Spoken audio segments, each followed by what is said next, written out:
Bless you. Thank you. Nanga manxiba esandleni bonani.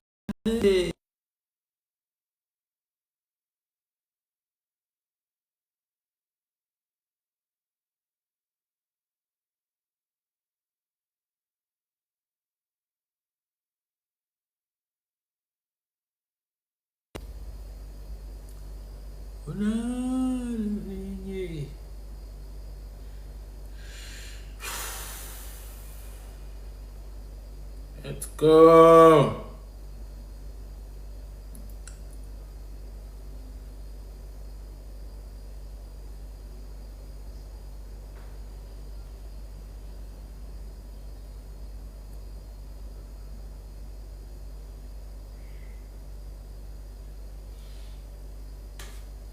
Hey Menzi, kunjani? How are you? How are you? How are you? Yeah. Let's get in. Let's get in. Let's see. How do I do this? Let's wait for some people to join. Yeah.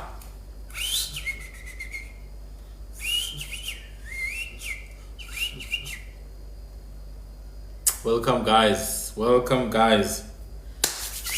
Today we need to talk. We have to talk, okay? Too many people are talking about us. We need to talk about our own things. Zani.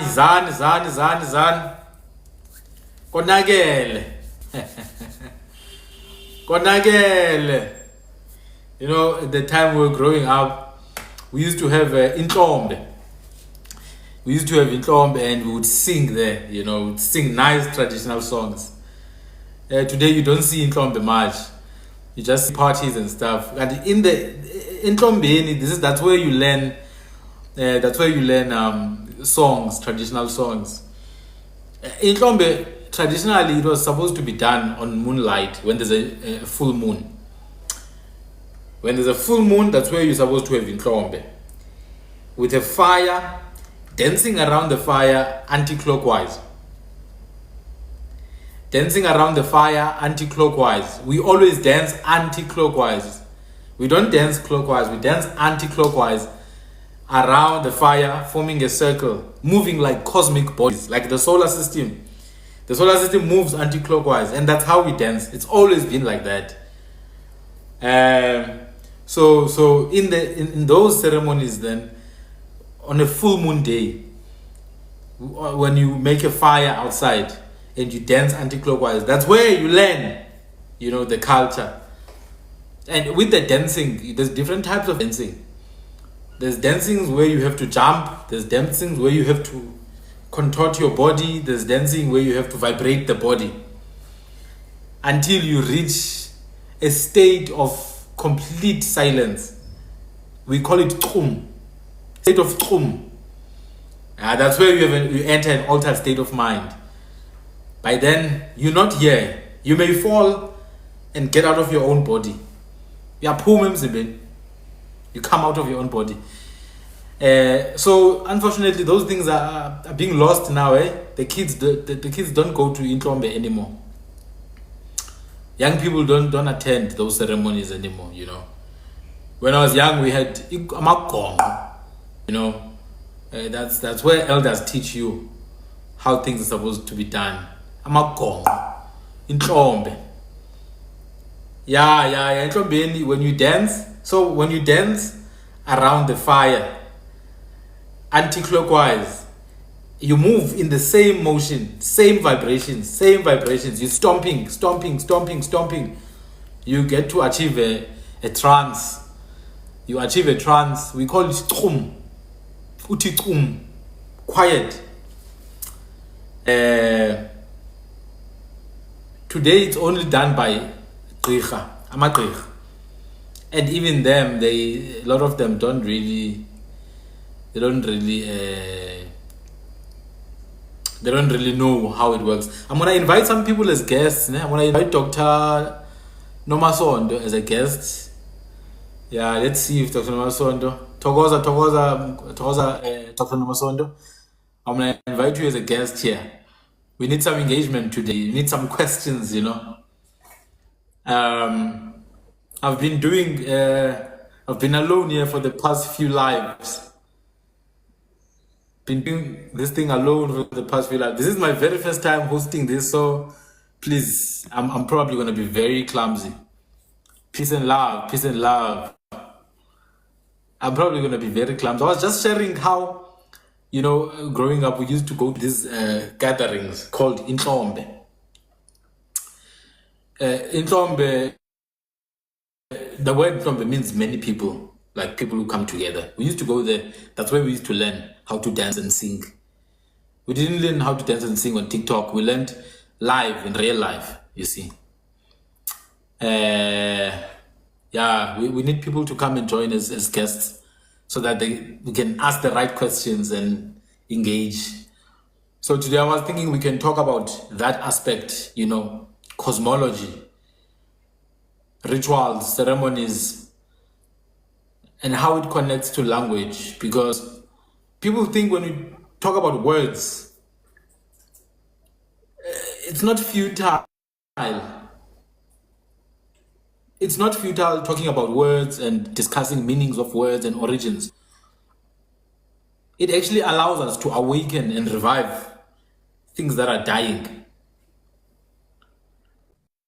It allows us to awaken and revive things that are dying. Yes, welcome. Mr. Lee Makara, I don't know if he's here yet. I told him to come and join as well. We want to talk about language in connection to cosmology, spirituality. My understanding of language. Kamagu. Hey, Welcome. Togoza, Mkhulu. I'm so happy to come across this live and hearing what you're going to be talking about. Yes. Because We are fixing me and Ramutef, today we have been on this cosmology. So this tells me, Guti, the ancestors want us to correct something here that is not right. Yes. Kamagu. It's Yeah. aligned. It's aligned. Zinimtoba, I've just come out of a video of yours, Ilazeka in Khode, and you're right, the land is flat. Yes, no, Khode is a plateau. These geographical and topographical names, these toponyms, our people get so confused and deluded by these Greek derived words of geography like plateau, Hawksback, the types of rocks. When I did geomorphology, we used to name rocks, and when I did climatology, we named clouds, cumulonimbus, altocumulus, and all these different types. We already have these things. We already have them. We don't need to be taught Greek-derived names because we are the source of these things. So yes, Khode is a plateau that's surrounded by mountains. It's the exact same structure as, what is this thing? Hewu and Khode are plateaus. And the reason why these things are named like that is to preserve our sciences. Snesipho, Christmas, Rondavel also connected to cosmology. They are. They are connected to cosmology. So not just Rondavel's, the round shape in and of itself, the round shape, it's the most optimal for the electromagnetic field of the earth. The round shape that we employ in everything we do is the most optimal shape for energy flow. It connects to electromagnetism, So when we dance, we move in circle, anti-clockwise. When we sit and have meetings, we move in circle. In our households, it's circular. The cattle fold where we keep animals, it's circular. The entire structure of the village is a circular structure because it's the most optimal for energy flow. What is a circle? You know, in mathematics, they used to teach us about shapes and all that. A circle is a shape with infinite sides. It's infinite. It doesn't end. There's no starting point and ending point to a circle. And that's the whole idea. The shape of houses, it's so optimal to everything around us. There are no corners and sharp angles that we work with. No, we work with in circular motion. So when we dance, we move anti-clockwise. And in a lot of round houses, the men sit from the left anti-clockwise all the way to the right. And then on your right, which is behind the door, it's usually women. You see? It's usually women behind the door from the right to the left. So even when you are, like, let's say at an event, at the ceremony, you are dividing the drinks and all that.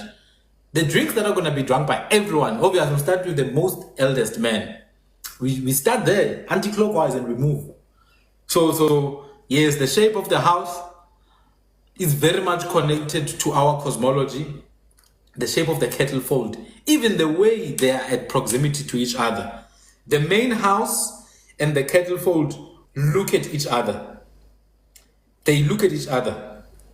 They are parallel to each other. We call that ngam. Ngam. They are ngam to each other, so they are parallel. My guess, it's free. You are you're allowed to suggest who else I should invite or who else should come in as a guest. You are allowed to suggest, because I'm new to these things. I just like talking. That's just my thing. It's my forte to talk. I just want to say thank you for having me up. Yeah, definitely appreciate it. I jumped in at the last second, so hold on. Thank you, sir. Thank Yeah, you, I jumped sir. in at the last second, so I'm just jumping in to find out where everything's going, because the part that I about around the fire going Yes, anti-clockwise. So I'm just here to learn, and then yes. I'll. Okay, no problem. No, we're just going to talk about, the indigenous cosmological and spiritual systems in connection to our language. Thank you, Anele. Wow, that's amazing. My first subscriber. Thank you. So we're going to be talking about our cosmological indigenous systems, and you are absolutely allowed to comment, even if you may not have that much exposure in terms of the indigenous cosmological system, but maybe you have an understanding from another indigenous culture, whether it's Mesoamerican culture, indigenous American culture, that aligns with us. Because remember, these indigenous cultures, they are all aligned. They're not in opposition to each other. Whether you go to Aboriginal Australian culture, indigenous American culture, Southern American cultures, these are all aligned because they come from the same source. So, as I was saying, Mr. Lee Makara, my brother, please request, I'm going to accept you to join as a guest, and then we can begin. So I was saying, the shape of our houses, the shape of our houses, that round shape, it optimizes energy flow, and it aligns properly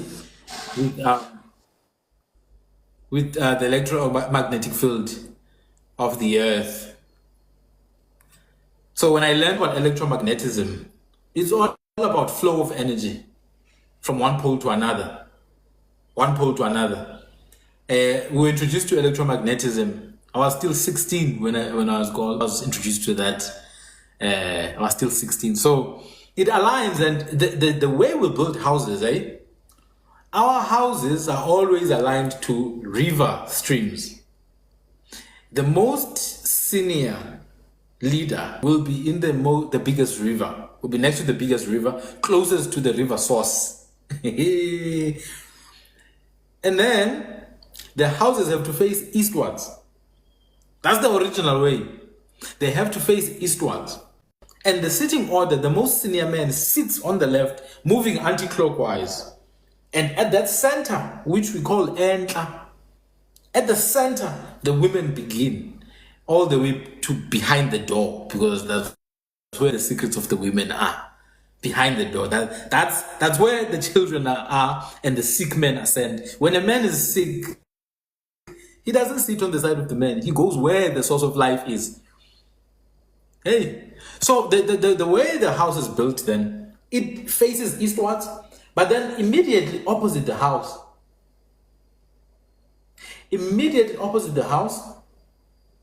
there's the kettle fold.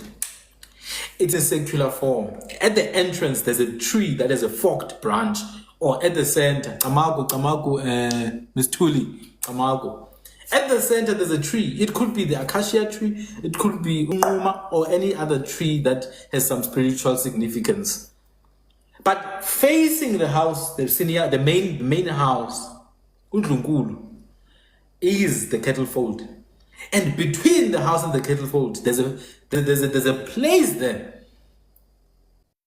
And that's the courtyard. Inkundla. That's the most respected place in that yard. Such that a young wife who is not yet accustomed to the ways of the family is not allowed to walk there. She's offered a young girl, Impeles, to walk her around until she gives birth to the first child. In which case now, she will be able to at least walk around. Because it's for her own protection. There's things in this family that she has not been introduced to yet. But anyway, so between the house and the kettle fold, we have Inkundla. Inkundla is a word that means the crowd. It literally means the crowd, and therefore the crowd meeting place. The crowd meeting place. Inkundla. It's between the main house and the kettle fold.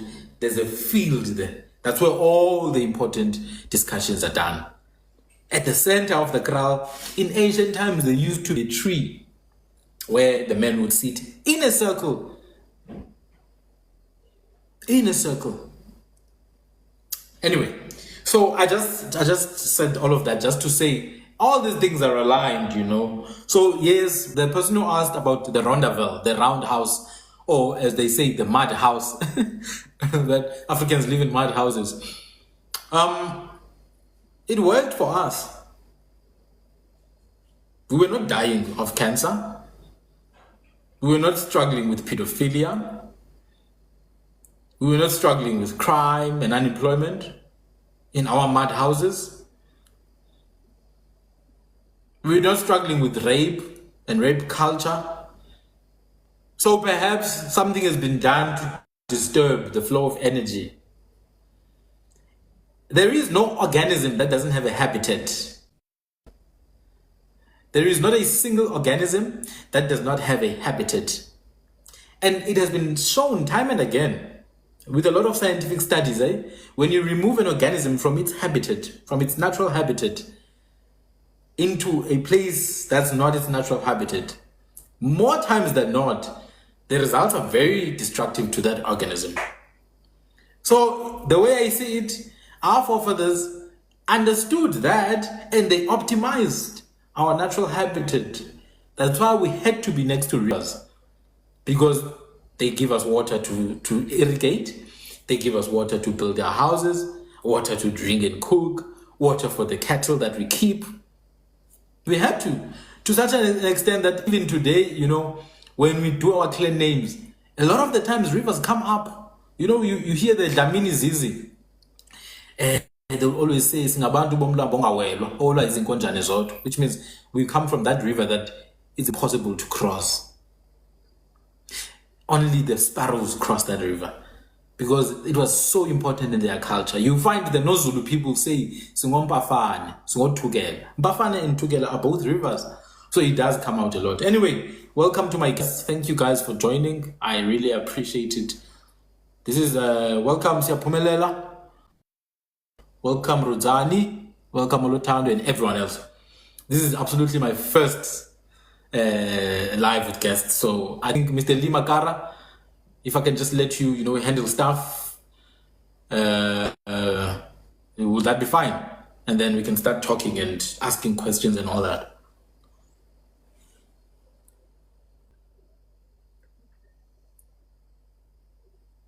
Or any one of the guests, really. Doctor, are you comfortable? Yes, Putwami. I'm already, I already see that we are not going to sleep today. Today we are not sleeping in this life. Wow. Thank you for the introduction. And I'm not even going to go into elaborate more or add on to what you have said. I believe what you have said enough. Now, with all of that, there's where I would love for us to start. And this is following one of the voice notes that you did in our group when you were explaining about Oheb. What we call Ukeb. And the reason I'm asking about that is because of what we were talking about also today, myself and Ramutev, with regards to now what we call zodiac signs, which are obviously are supposed to be aligned to nature. And what we are finding is that we are misaligned. That is the bottom line. That's what we know at this present moment. And from what we are seeing is that us on the southern hemisphere, meaning that us here on the side, we are even the ones that are more misaligned. So that's where I would love for you to start. I don't know what Lee has planned, but that's where I would love for you to start clarify for us in terms of these zodiac signs. Because Ramutef was telling me shocking things, and I'm still in shock, Nje. I'm still processing that from what we know, that the everything starts, or the first zodiac sign is Aries, but it doesn't look like that on the cosmological side of things. But he will explain more on that as well. So, but I wanted to hear from you, because I know that you also have the indigenous understanding of it. So, and I'd love for us to hear more about that one. Thank you. Kamal, thank you, Doctor. I'm gonna comment on that, and then I'm gonna open for Ramotev to also share, and then I'll also comment on that. I think it's just gonna be back and forth. Let's talk about Gab.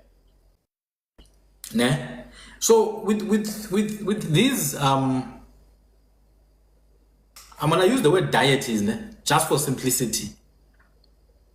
I'm just gonna use the word deities. With these deities, a lot of the times I realize that the people who are in charge of the names and the depictions and all that sometimes have an underlying assumption that they have authority to talk about these things, but they have a great mistake that they commit to assume that the language that was spoken in that region, Kwakama, so-called Kemet, was a language, a linguistic isolate. It could not have been further from the truth. That was not a linguistic isolate. If you look at the northeastern line from the Nile, where the Nile, the estuary of the Nile, thank you, Ndabezit, from the estuary of the Nile into the Mediterranean River, all the way down to the Buffalo River in the Eastern Cape. If you look at that line, there's very, very, very clear similarity in all the cultures that pop up along that line.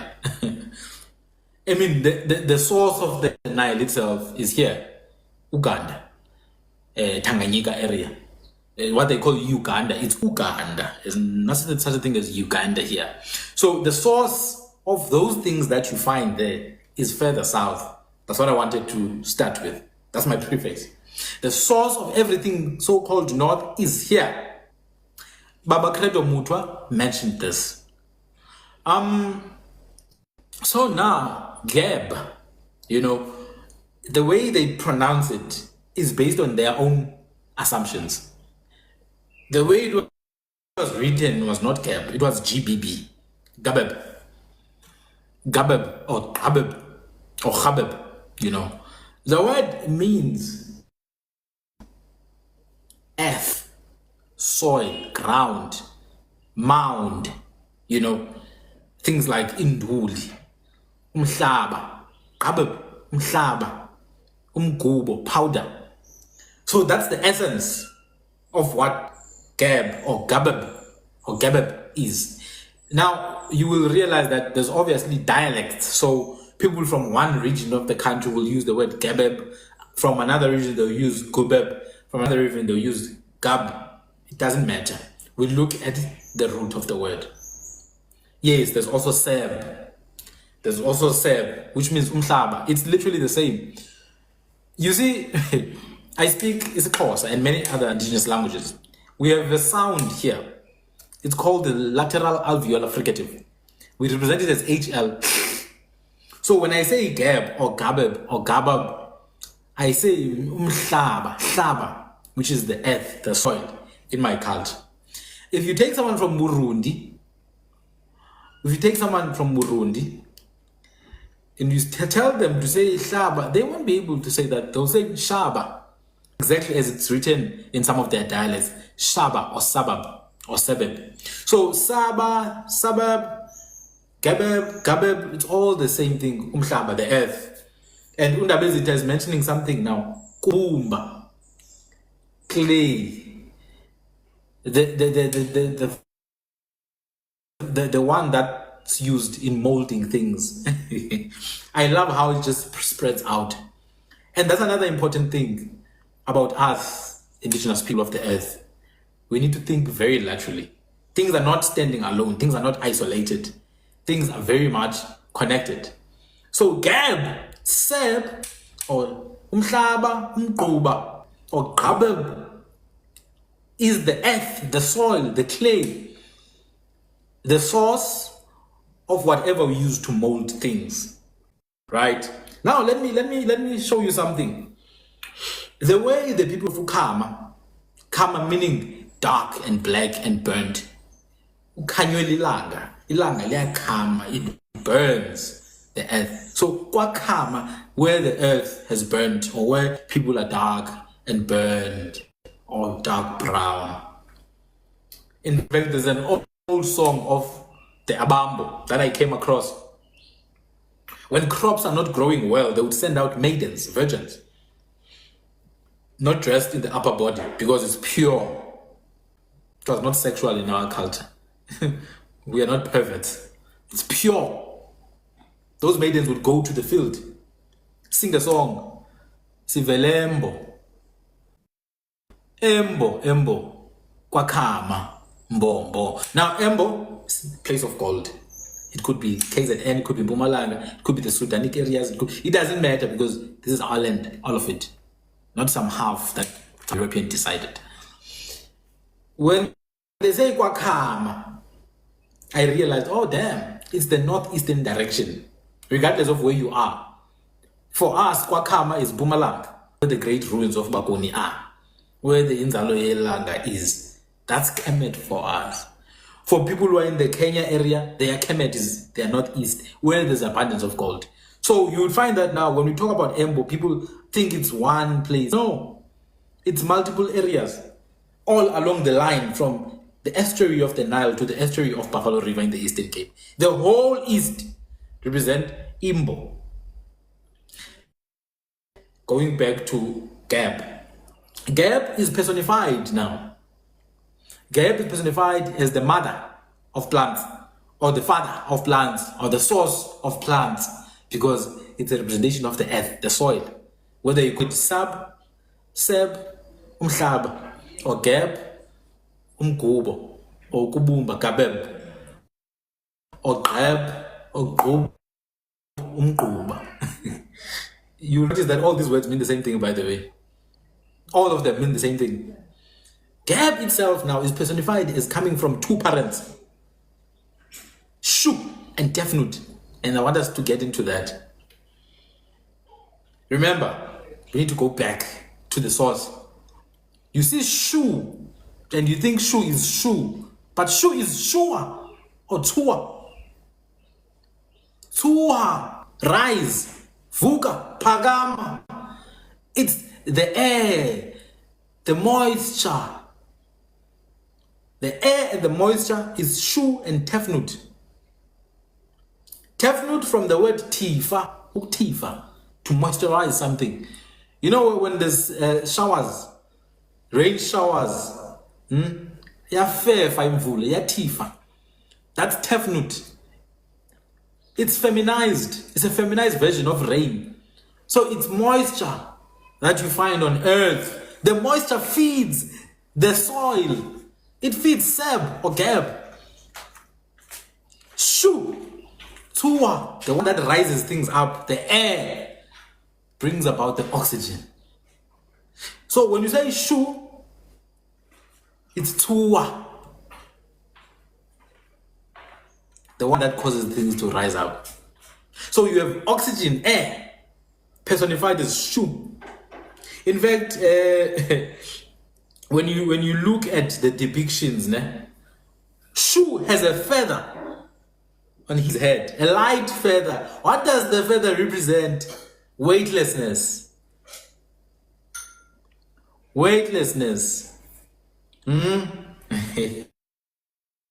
It's true. Tefnut, the one otefunayo, because they spit out when they speak. When someone speaks, because they push words like the Swati or Baputi, umuntu, you are pushing the spittle out. We are tefnut.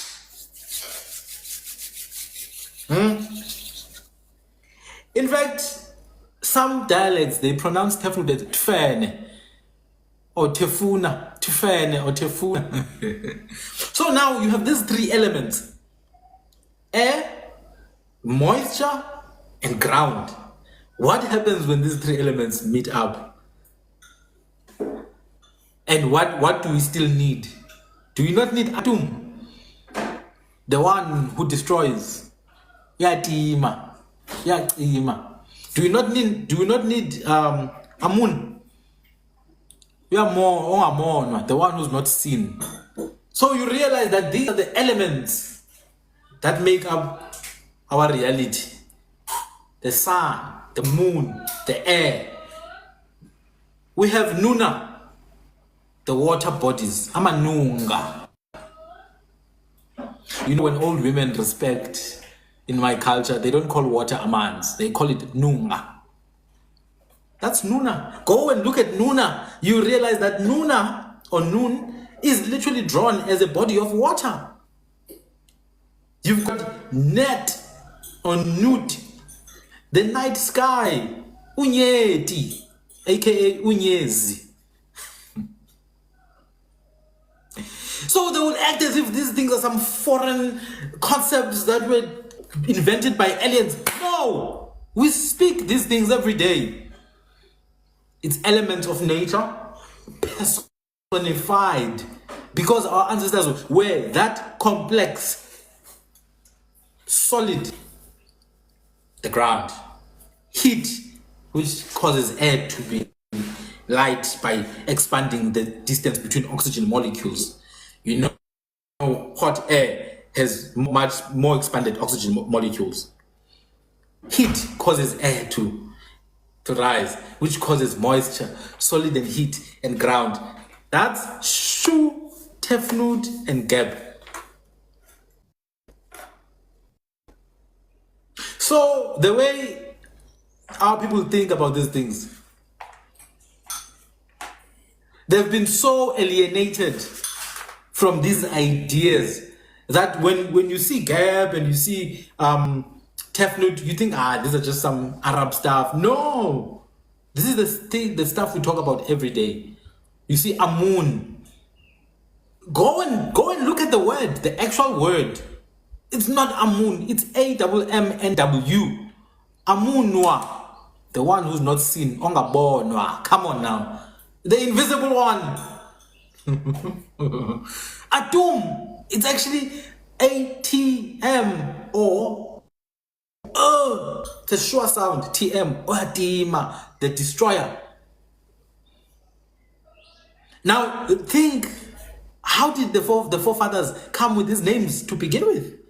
Why did they come with this name? Were there historical events that led to elements of the sky being called like this?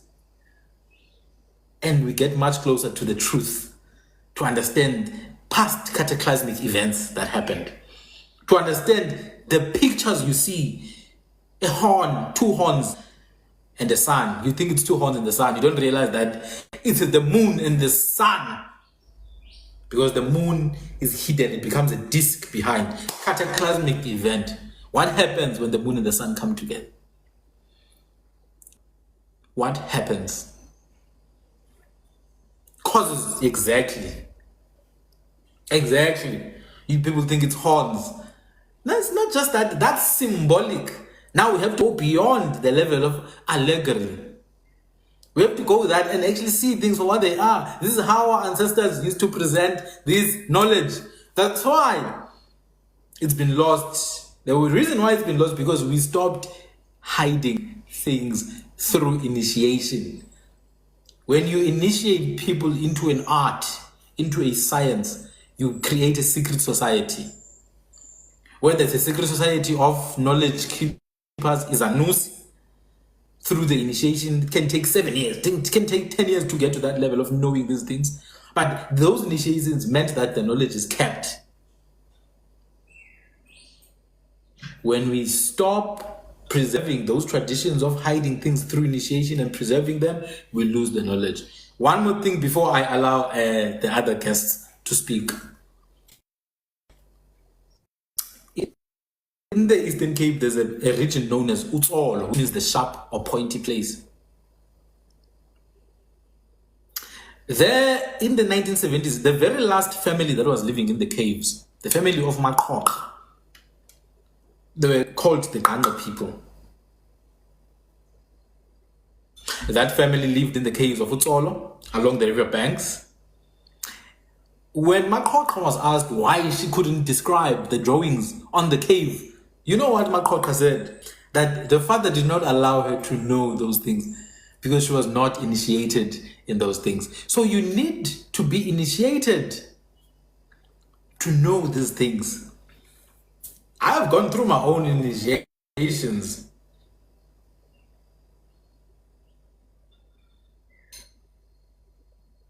I've gone through my own initiations, through our own version of preserving knowledge. And all of a sudden, things start to make sense now. Things start to make sense because if you expose our knowledge to the wrong hands, it becomes a tool against us, like we are today. Look at us. To learn about these things, you have to read a book that is written by people who were students from our forefathers. Anyway, I'm going to open up to the next guests. Guys, please. I've got 1 out of 5 subscribers. I'm hoping for 5 subscribers by the end of this live. Mr. Ramutev, up to you, sir. My background, I got the rain. As soon as you started talking about moisture and the air, you can hear it in my background. Like, it just started. But, yo, I'm over here just, my mind is blown right now because I see that the language, as I was always knew, I just never studied the language part just yet. I just knew what I was taught through the temple that I was a part of, and then just went from there. But yeah, man. So what I'm getting from what you're saying is that the the as I will put it, the Egyptologist way of describing our cultures, no matter where you're at on the continent, they kind of like, disregard the fact that each one of the words and the symbols and the writings and the pictorial parts of everything, the phonetic value and so on and so forth, because they did not go to the people, were basing everything off of how you say an Abrahamic way of thinking. And then that is what got introduced to the world when it comes to speaking about African cosmology. Yeah. And from that, it's just like, what? Because I'm sitting there trying to get the language because I'm just like, wait a minute. When you was talking about, what was like the word for water, it's like, it sounds like, what I've learned from Lee, from just, the planetary words for like the moon. Um, just forgive me if I say it wrong, but it's like, was it Nwedi? I think it's Yunga. Nwedi, if I'm not mistaken. And then when you said that, Yeah. it Yeah. was aligned to that word, which you was dealing with water. And then when it comes to the horns things, like there's not a lot of people who honestly understand. Like when you see horns, it's not horns. It's not horns, y'all. It's definitely not horns. That's when the whole horn depiction, when it comes to the animalistic parts of the writing, are things that came way later, like way later. That's more of the Europe. Not even want to call it European, but that's more of the outsider influence to what Yeah. we had in the beginning. And you can tell that, especially dealing with the specific dial that I use, that I've learned using the connection of Izalo, Yelanga, and Giza. You have the Zodiac and dendera, right? So my base of studies have been those two specific locations, and then using that knowledge and bringing it back to where I reside in the United States, understanding that when we come to the similarities of our two hemispheres, yes, we have a very unique alignment, but when it comes to the reversal of how we view our sun, that's where we kind of differ, if that makes sense. Yeah. Yeah. Completely where we differ, but it's still the same alignment. However, because of the outside influences, when it comes to certain teachings, that's where I was kind of alluding to in the group, so people can understand. Like, yes, the people understand the flow. The people do understand the flow. However, because of outside influences, that's where the corruption begins. Yeah. And That's that's where I true. have a huge That's true. problem. I have a huge problem with that.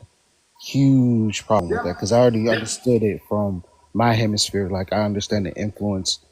We have the shared influence when it comes to the astronomical part of the cosmology, and because of Mm-hmm. that, the northern hemisphere is rocked off as rocker, and the southern hemisphere is rocked off as rocker. But now that we Yep. understand, like, all right, just the basics, the counterclockwise motion and the clockwise motion, that is like truly the basics. Yes. And from mapping it from there, then Yes. we're able to see, not necessarily that we do have differentiations in our rotations. However, it's still in sync when it comes to how the Earth rotates from our many different perspectives. You feel me? But at the same time, when we're dealing with the astral bodies, as I call it, dealing with the sun, the moon, and the planets that we call planets, those are still in where they're at, no matter what hemisphere you're on. It's just that when it comes to our visual, that's the other part of Mm. the differentiation between Yes. Yes. the north and the south, if that makes sense. Yes. Absolutely. Absolutely. So thank you so much. Thank you so much for that. I wanna maybe talk to what you said about corruption, the corruption of indigenous systems. Absolutely, there's a lot of that. Even this side of the world, even here, in the southern hemisphere, there's a lot of corruption of our ways of looking at things. And what the corruption creates is a dissonance that forces the owners of the system to distance themselves from those systems.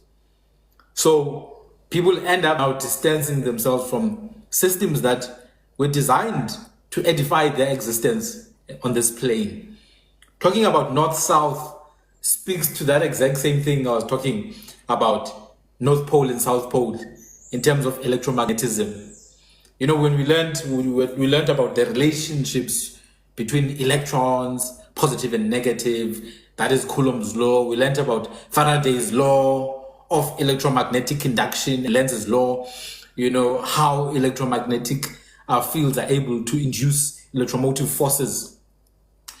But all of that is futile if we don't understand how those things relate to the way our ancestors chose to live.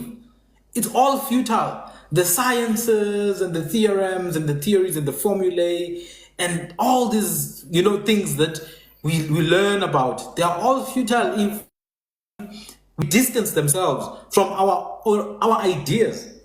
And that's where the corruption comes from now. When you learn about electromagnetism from the university perspective, it has nothing to do with you. You are just some African mud hut, and you should shut up. And that's where now we have to correct it. That we cannot be a fruit of people who've been on this planet for thousands of years and not know these things. The north-south is the inversion. One is the inverse of the other, which means in the presence of one, the other is the absence. The absence of the other is the presence of the other. But the two need to operate as one. The two need to operate as one. So I'm going to share something. We've got September here. And I haven't spoken about this. Né? Here in the Southern Hemisphere, we've got September that everyone accepts as the beginning of the new season. The beginning of the new year. They even call it the African New Year. In a lot of languages, it's called Silimela. Isilimela or Umandulo, which means the beginning. Silimela is the planting time, right? Because that's the best time to start planting the foods we eat, the grains, But where I was born, we had 2 to 3 New Years, né? And I understand, people will be like, oh, really? We had a New Year ceremony in March, the first fruits in March, and I understood it as being equivalent to the North Hemispherical alignment. So the September of Southern Africa or Southern Hemisphere is the March of Northern Hemisphere. Remember that clockwise and counterclockwise motion.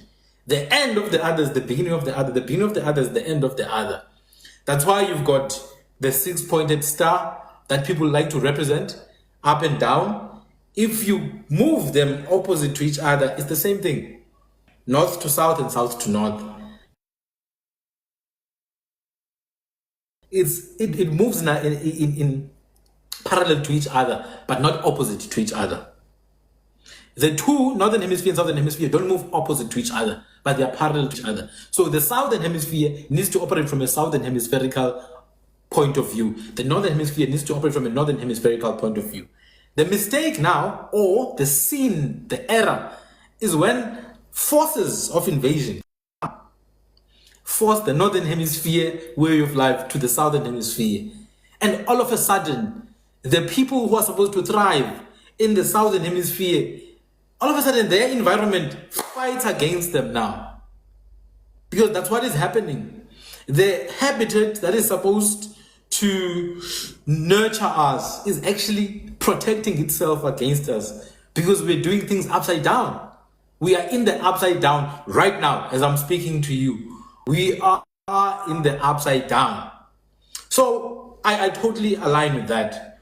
And I thought maybe I could mention something about that, how here in the South we see September as the beginning because that's when the nature renews itself. We call it ukutwasa kwehlobo. But it also depends on the language. We've got many languages. Ukutwasa kwehlobo. Ukutwasa is to appear, to begin, to come out. Right? Uhlobo is the differentiation. To differentiate things. Things come out and take their true form. Trees start to bloom. So letwasa hlobo in September. And we know that it's the season to begin planting in the gap. So gap now in the Southern Hemisphere says, I'm ready. I have gone through the menstrual cycle of winter. Now is the time of ovulation. I'm ready to fertilize.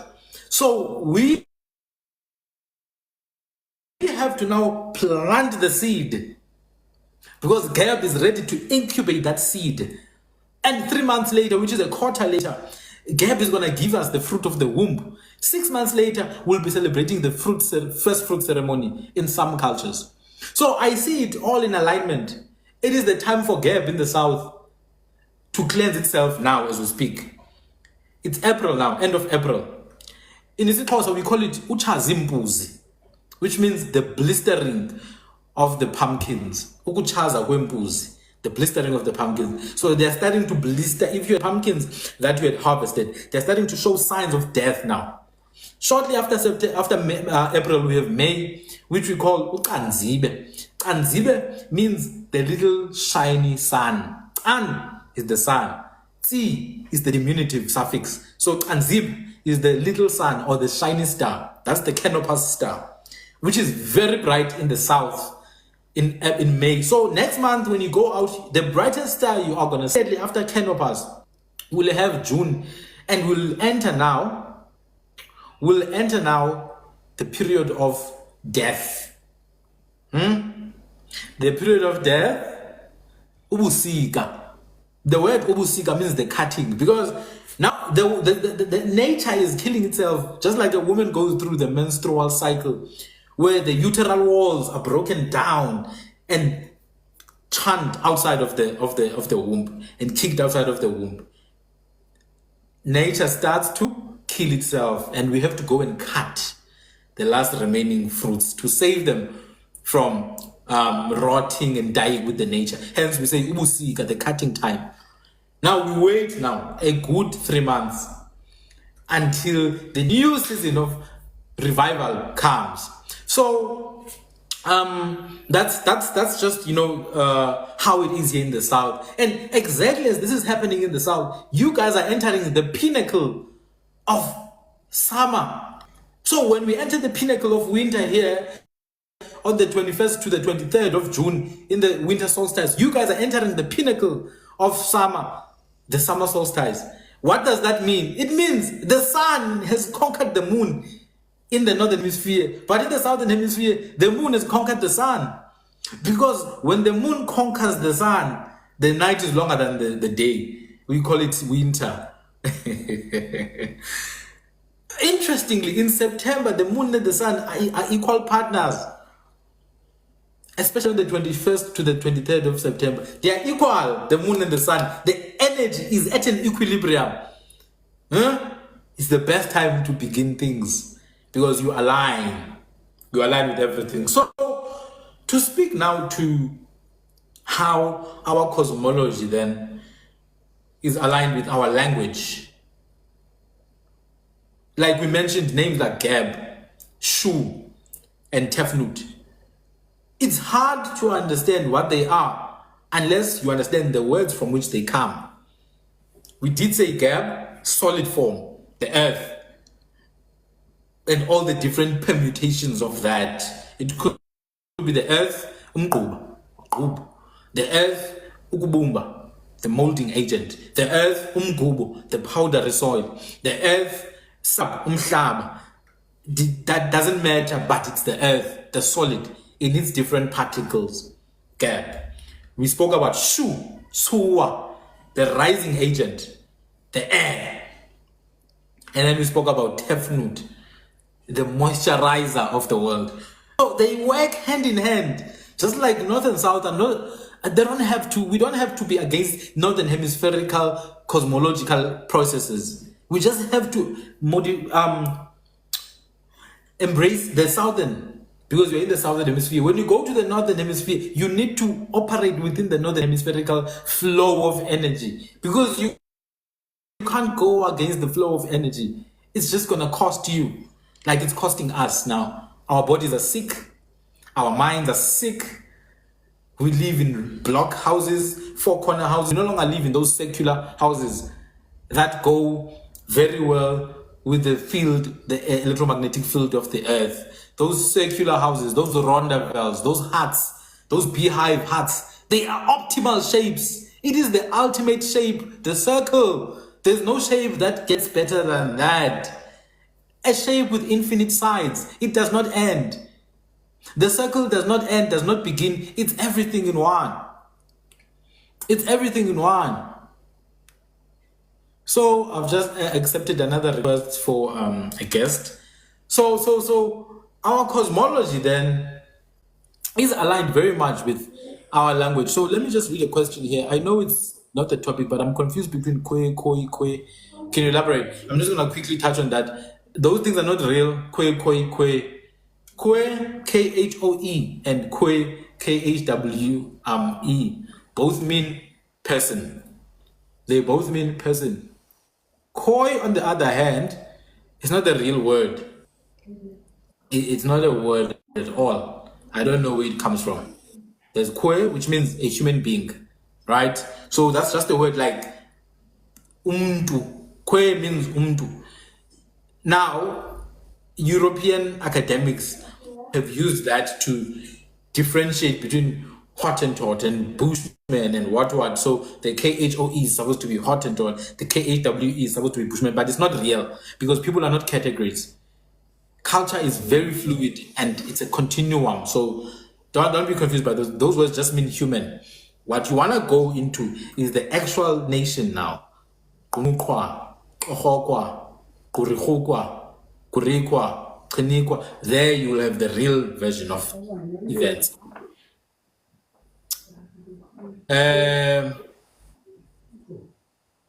Nah, Koisa nonsense. Nah, those things are not real. Koisa nonsense. Those things. Anyway, so on the heart now, the shape of the house, someone mentioned it and said Ikukwane.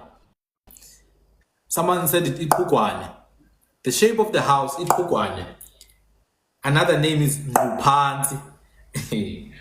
Please write the Sotho name because I know the Sotho name also has to do with the ground. The name of the houses that we built is literally related to the earth. Khugu, Khugwane is a diminutive of Khugu. Mupanzi, the one that is in the ground, that is founded in the ground. Can you please mute? So the name of the houses themselves that we live are based on the ground. That's what we're talking about.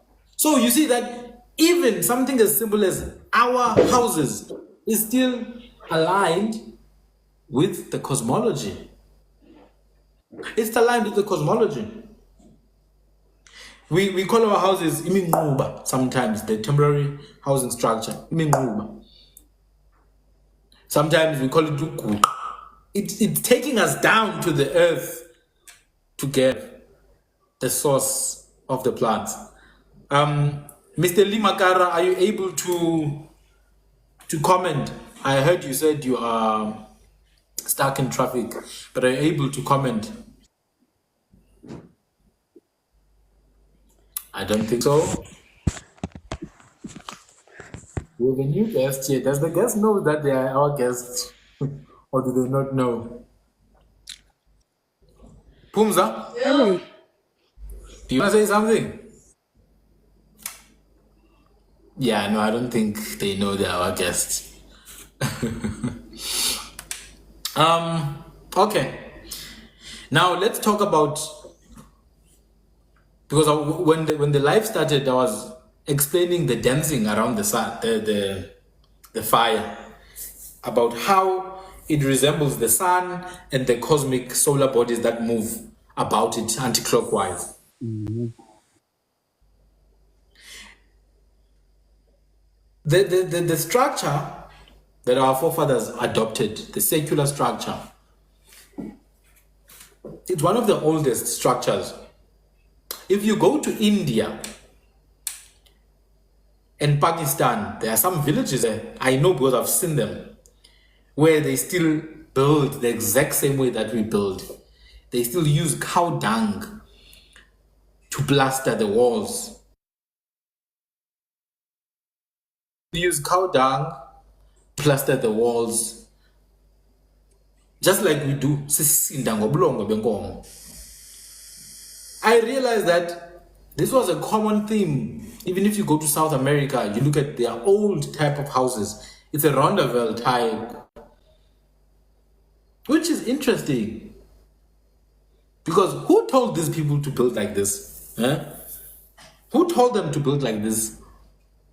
Unless they knew that there were some characteristics of these kind of buildings that worked to optimize their well-being and connectivity to the world.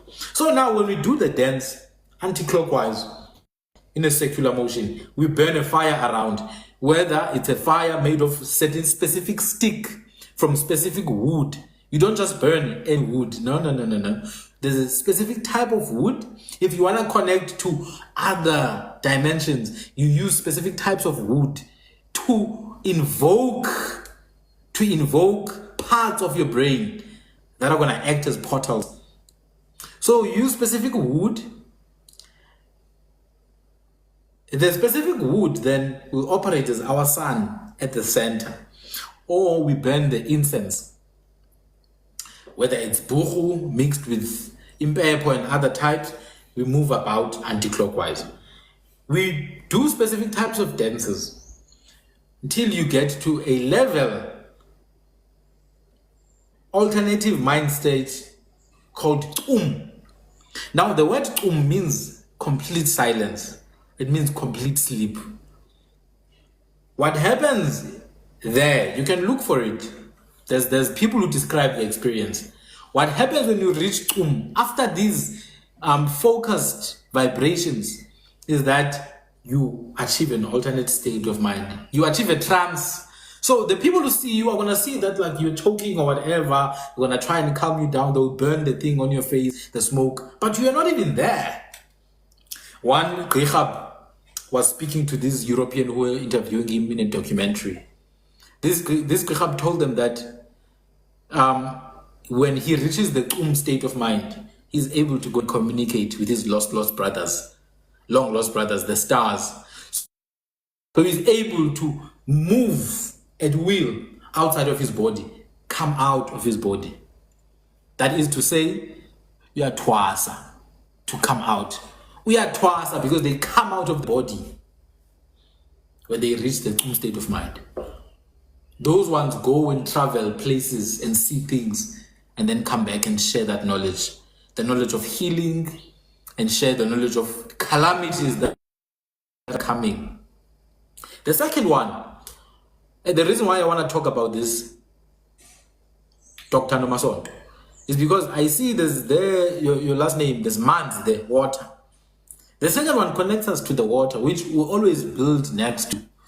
We build next to the water, but we respect the water to such an extent that we call the water the great house. Emzini omkhulu. You know, I was told when I was young that I cannot just enter a water body. I had to offer some silver coins. The reason for this is because my mother comes after two twins. So there's twins before her, then she comes after them. In my culture, she's the older twin. Both the ones who come before her are younger than her culturally. So now, there's certain things she hadn't done, which means she owed whoever was in the water. So one of my first experiences with the water is that I almost drowned. I was a little kid, I almost drowned. And then they really punished me at home that you can't just enter, you need to offer some offering. Yeah? You need to offer some silver coins. Even the old coins that don't buy anymore are fine. So now, I want to talk about the water because there by the water, when you drown, you don't drown to die in our culture, but you drown to come back. The things you see there, I'll just touch very briefly. I'm not going to go deep into it. Very briefly. Down there, people who've gone through that process of initiation, they are taken down to a place where there's a gate, an entrance underwater. And I know that, people are scared of these things because of that, compromised way of thinking. Don't be scared of these things. Don't be scared. When they go underwater, it's not for everyone as well. There's a gate, and at the gate, they find a reptilian. A reptilian called Ugoloma or Khoho. Khoho is Ugoloma, the reptilian with a light on its head. Yay! Hey. Atamazulu indlondlo. Because the word indlondlo means high up, like a house that's on a hill. It's called indlondlo. So indlondlo refers to the light on the head or the feather on the head. Ugoloma.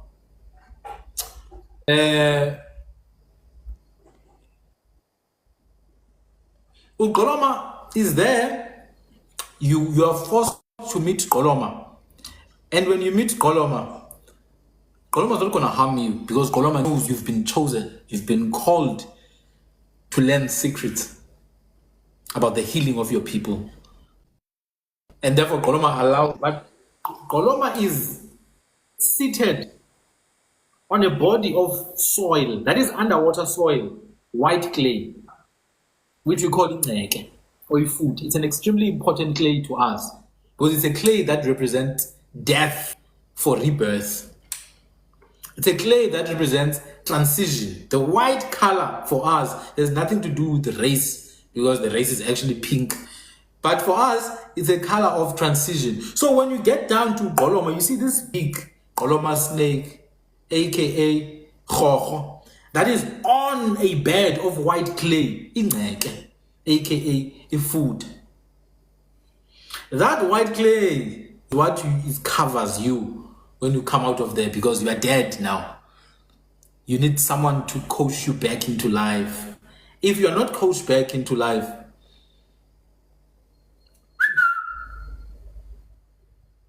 so when you enter now, a lot of people report seeing people with long hair, dreadlocks, not long European hair, as the compromised minds would think. It's locks that go down. They are so long.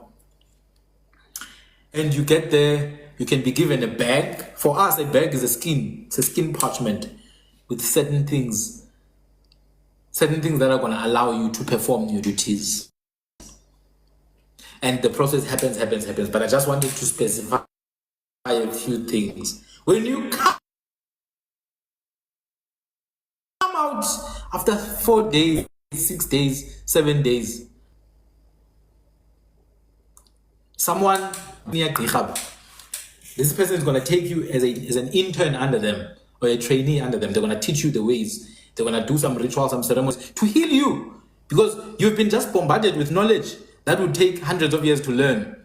But you learned it in 3 days. It didn't feel like 3 days under there. You learn that knowledge, you come and help the people. That's the second one. The first one I spoke about was the tomb. When you reach the tomb, you go to the stars. It's a cosmic one.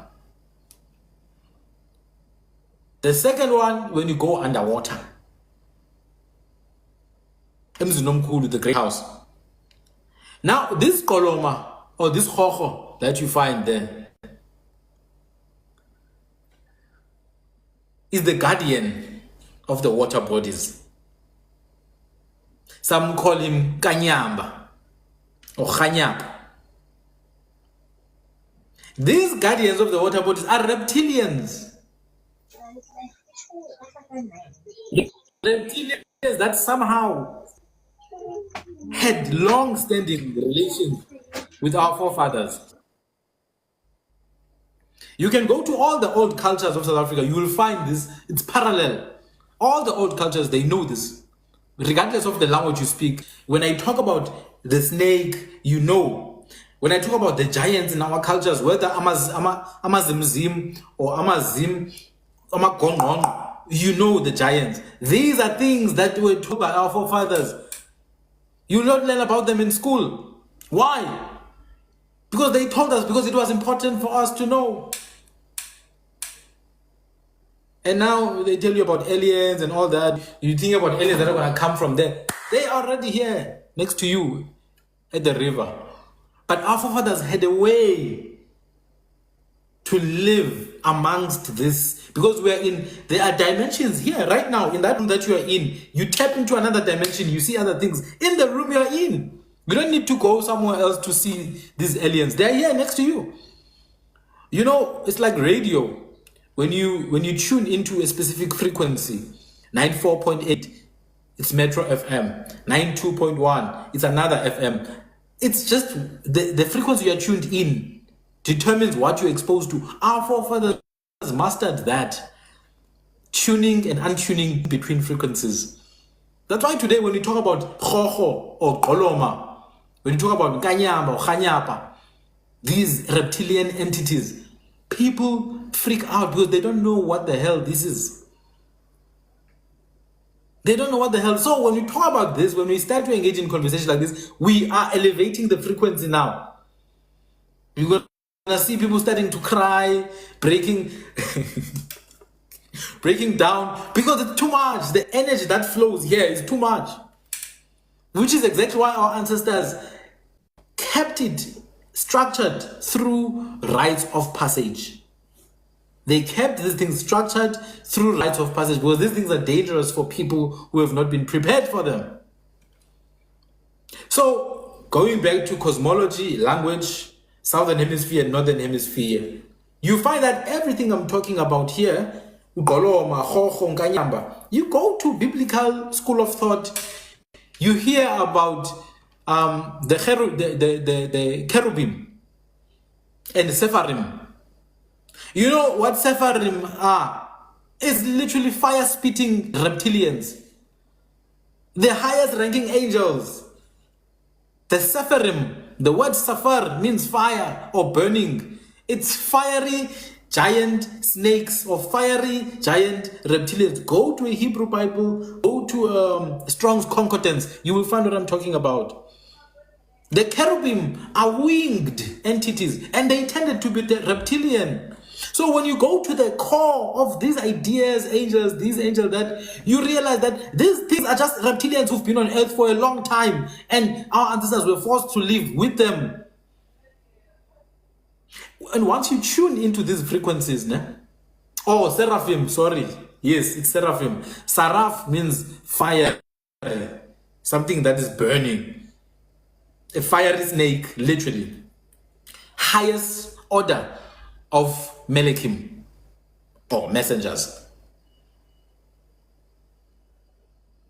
Yes, we inherit this knowledge and it comes with a burden. Because now you inherit the deaths of your fathers.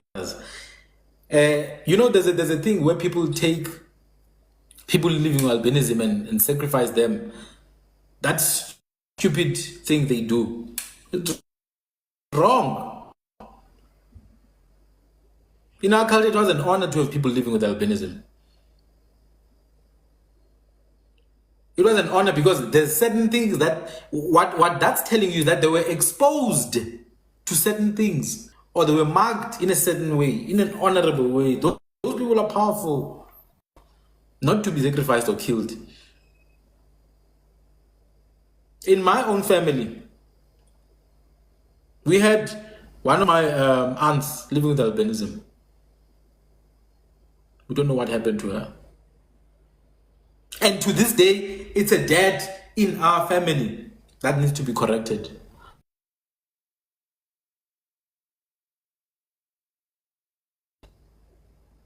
So, we inherit this knowledge, these debts, we inherit these commitments from our forefathers.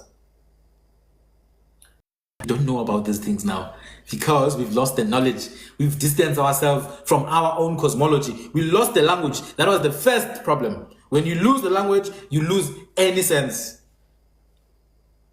You lose any sense. So, cosmology then and language are aligned like this. We cannot separate the two.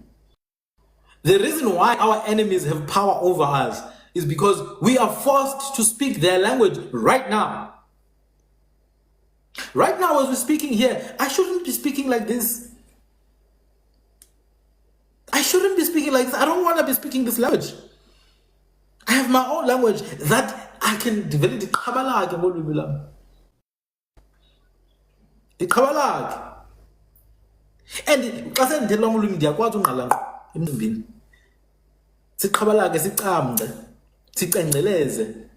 But we can't, because then I'm losing some of you.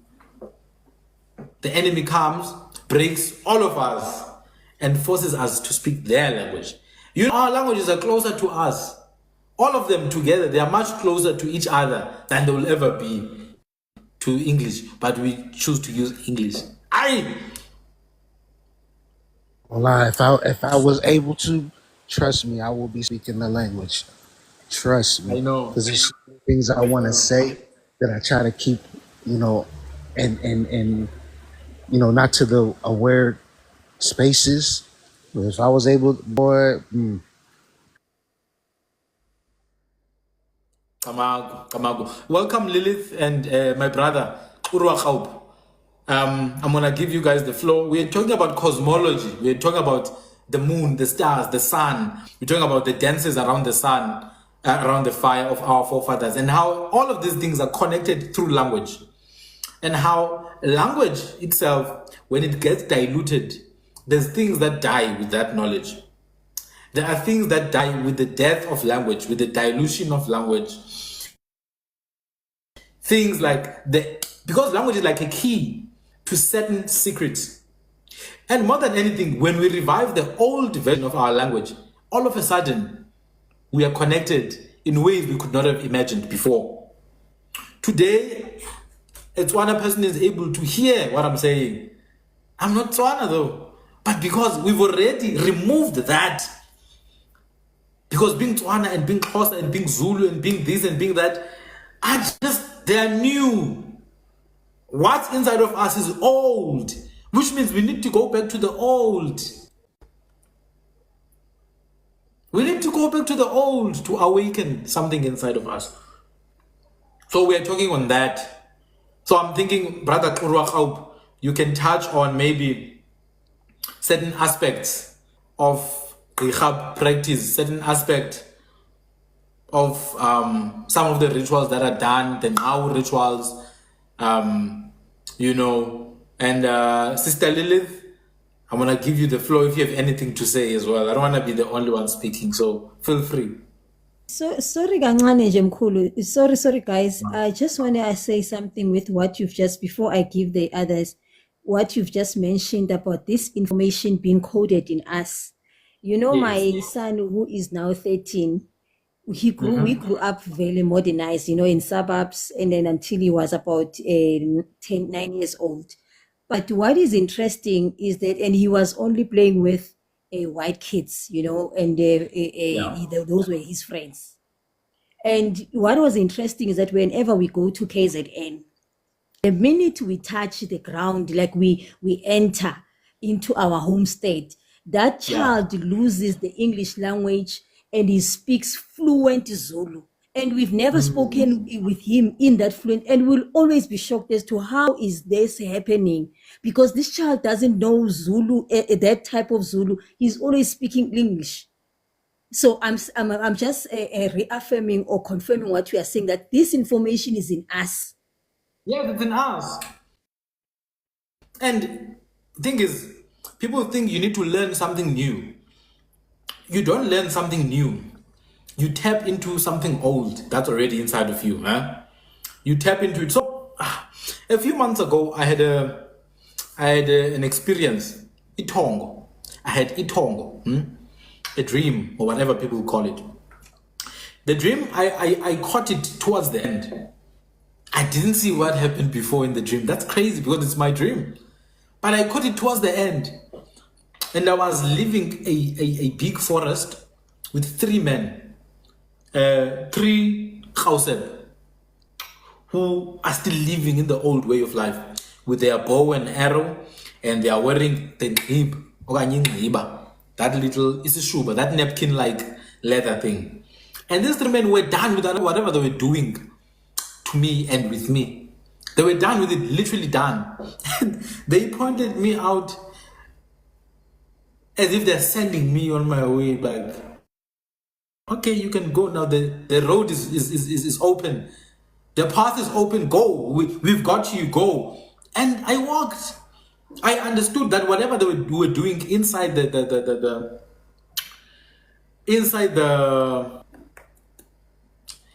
the forest was done.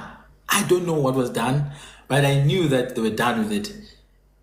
And I realized later on that no, it's what was inside of me that's been awakened now. The knowledge that's inside of me has been awakened, and it's awakening over and over. You need to awaken that. And when you awaken it, trust me, some of the things I say, I did not read them. I knew them. I remembered them. That's why we always go back when we talk about clan names. And I say, no, these are weapon makers. We go back to say, Amazizi, these are blacksmiths. We go back to say, Gwahu, these are rainmakers. So that now in modern times, you understand that as a descendant of the Gwahu, there's a wealth of knowledge inscribed and embedded within you regarding this field, because this is where your forefathers, specialized. So as a Gwahu descendant, you can go into climatology. You can go into climatology if you want, or you can explore it as a hobby. And trust me, there's things that are going to awaken that you did not know. Because remember, DNA, these are codes. We called it the code of life in biology. These are codes, which means it's information that is stored. It's information, it's instructions that are stored, it's memories that are stored. They are here inside of you. And only when you move towards that direction do you remember somehow that, wow, this feels familiar, man. What I'm doing feels familiar because it is familiar. It might not have been your lived experience, but 5 generations before you, someone lived it. And that someone is literally living inside of you now through DNA. Amaku,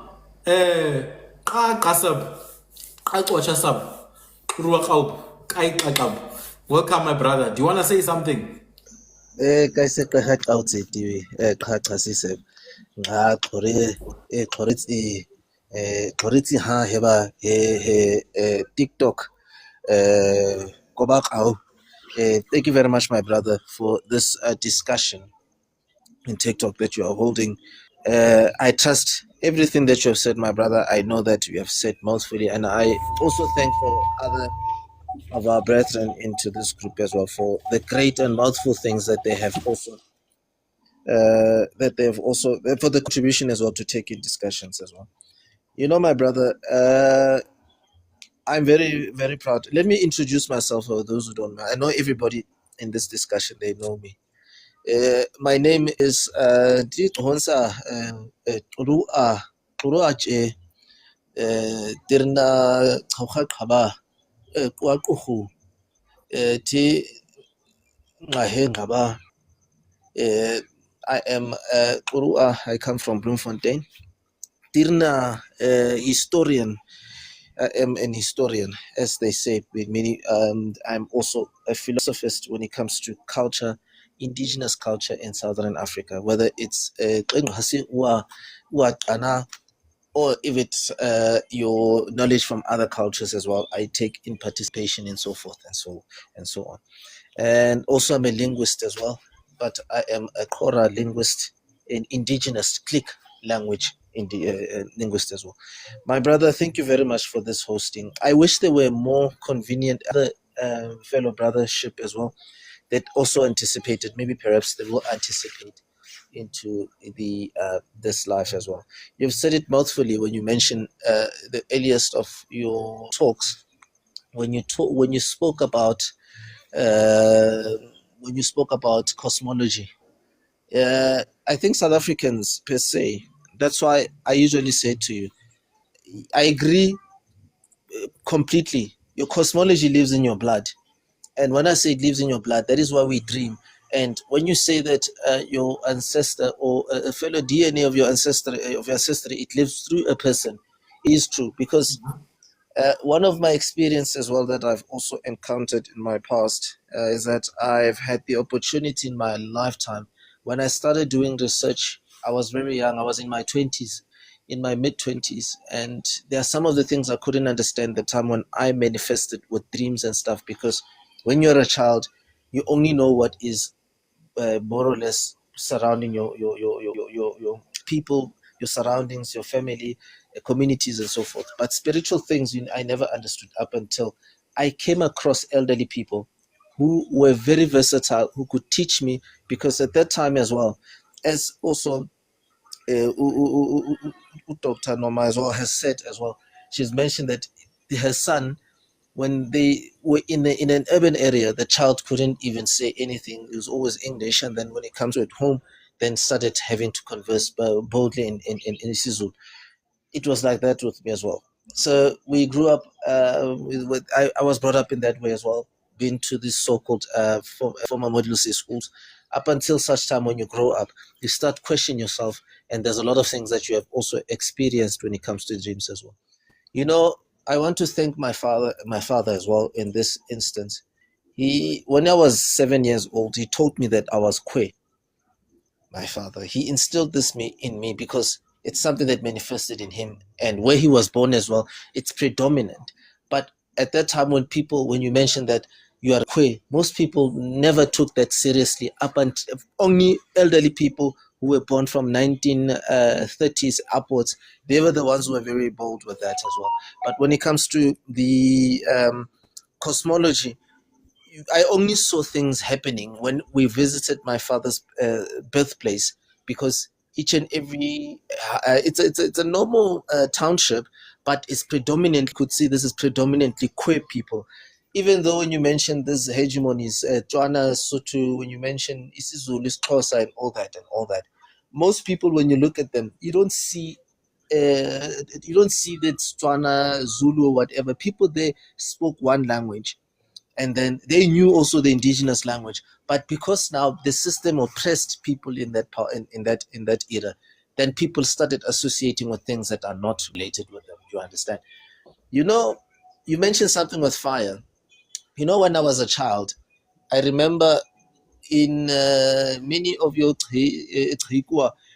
meaning of your imicimbi, right?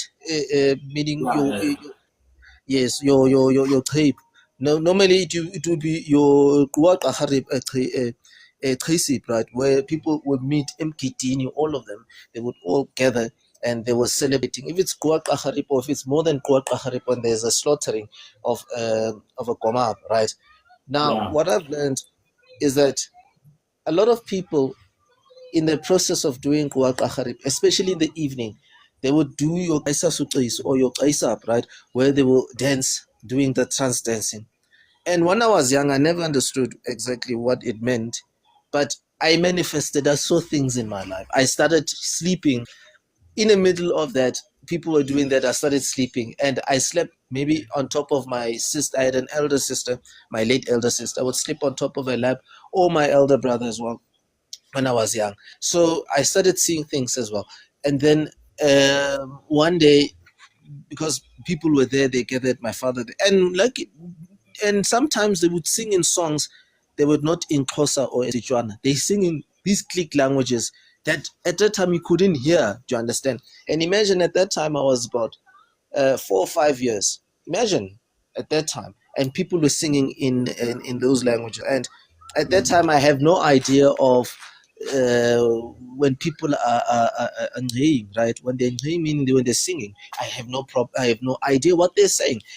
Only my father's aunties, they would say your mukwedi or abotatobawa. They're the ones actually who would listen, who would know exactly what was taking place, and they would anticipate. And more or less, most people from outsiders, right, when they came, they would think these people are singing isiXhosa, but they're not singing isiXhosa because the lyrics are not isiXhosa. And they would sing more or Yeah. less rejoicing. And when they're rejoicing, and at that time it's full moon, it's evening, you're sleeping and Yes, you're yes, yes. manifesting. And some of these things, when you see, I started picking up. Most of people who were your Greichap at that time, they were not visible at that time. You wouldn't have a person going around say, I'm a Greichap, right? That time you couldn't see them, right? You would see them when they trance dance. You could see that one is a Greichap. Do you understand? So that person, Yeah, yeah, he would manifest, yeah. and when he does his trance dancing, he would do to a point that the way he was manifesting, he was seeing things, and there were people who were healed in those ceremonies. And then people, maybe let's say, make an example during the process when people were fighting, or there was a quarrel. That quarrel was resolved at that at that moment or space of time. Do you understand? It was resolved.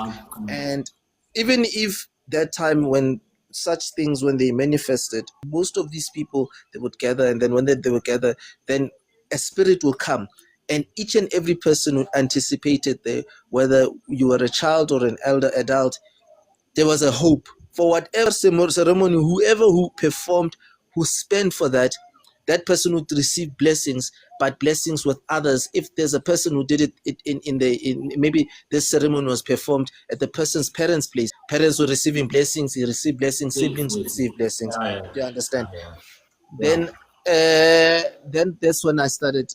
At that time I was young, I didn't know anything. But consciousness, I started questioning things when I was older. But what was happening there? Remember, you go to a process. I went to Doro Khasip, right? Which is Ulalu, as they say, Ingoma or Koma. I've been there. And when I was in that process, there's things you learn when you come from there, and then you start questioning what was taking place. And then you start questioning things years after you've been there, because you frequent that place. As you grow older, because of now, we in daughter, now you are a Kwebi, right? You are a Ausep or Karob, right? As they say in Tosa Ikwala, but you are a Karoba. Yes. Now when you came back, I started questioning a lot of things concerning my culture. My father taught me we are Kwe. But why is it when we go to the Eastern Cape, people do things differently? If you go to the Stekspruit, if you go to... it is said that people there are Makosa. But that was before I knew that Konom Hlubi, because I knew there was a Hlubi, and I knew that Hlubi people, they spoke different. I knew that they were Amampondo. I knew they were Amampondo means that they spoke different as well. But these things, they were classified because of schools as well that were orientated. Then I started started questioning things, and then my father's cousins, I started questioning them. Funny enough, these people were Amaklesibe, right? But when you look at them, you wouldn't say Amaklesibe we find in Eastern Cape. Those were slanted eyes. I started questioning them about our history. They are the people who schooled me, who set me down, said, look here, you are learning history, you are learning our history through 50-50, all these documentaries you watch on TV. You've been growing up seeing things, doing things in front of you, but because you were model C type of a person, you learn things from school, but you're not paying observation from our perspective. What is it that you are not learning from us? Then I started questioning things.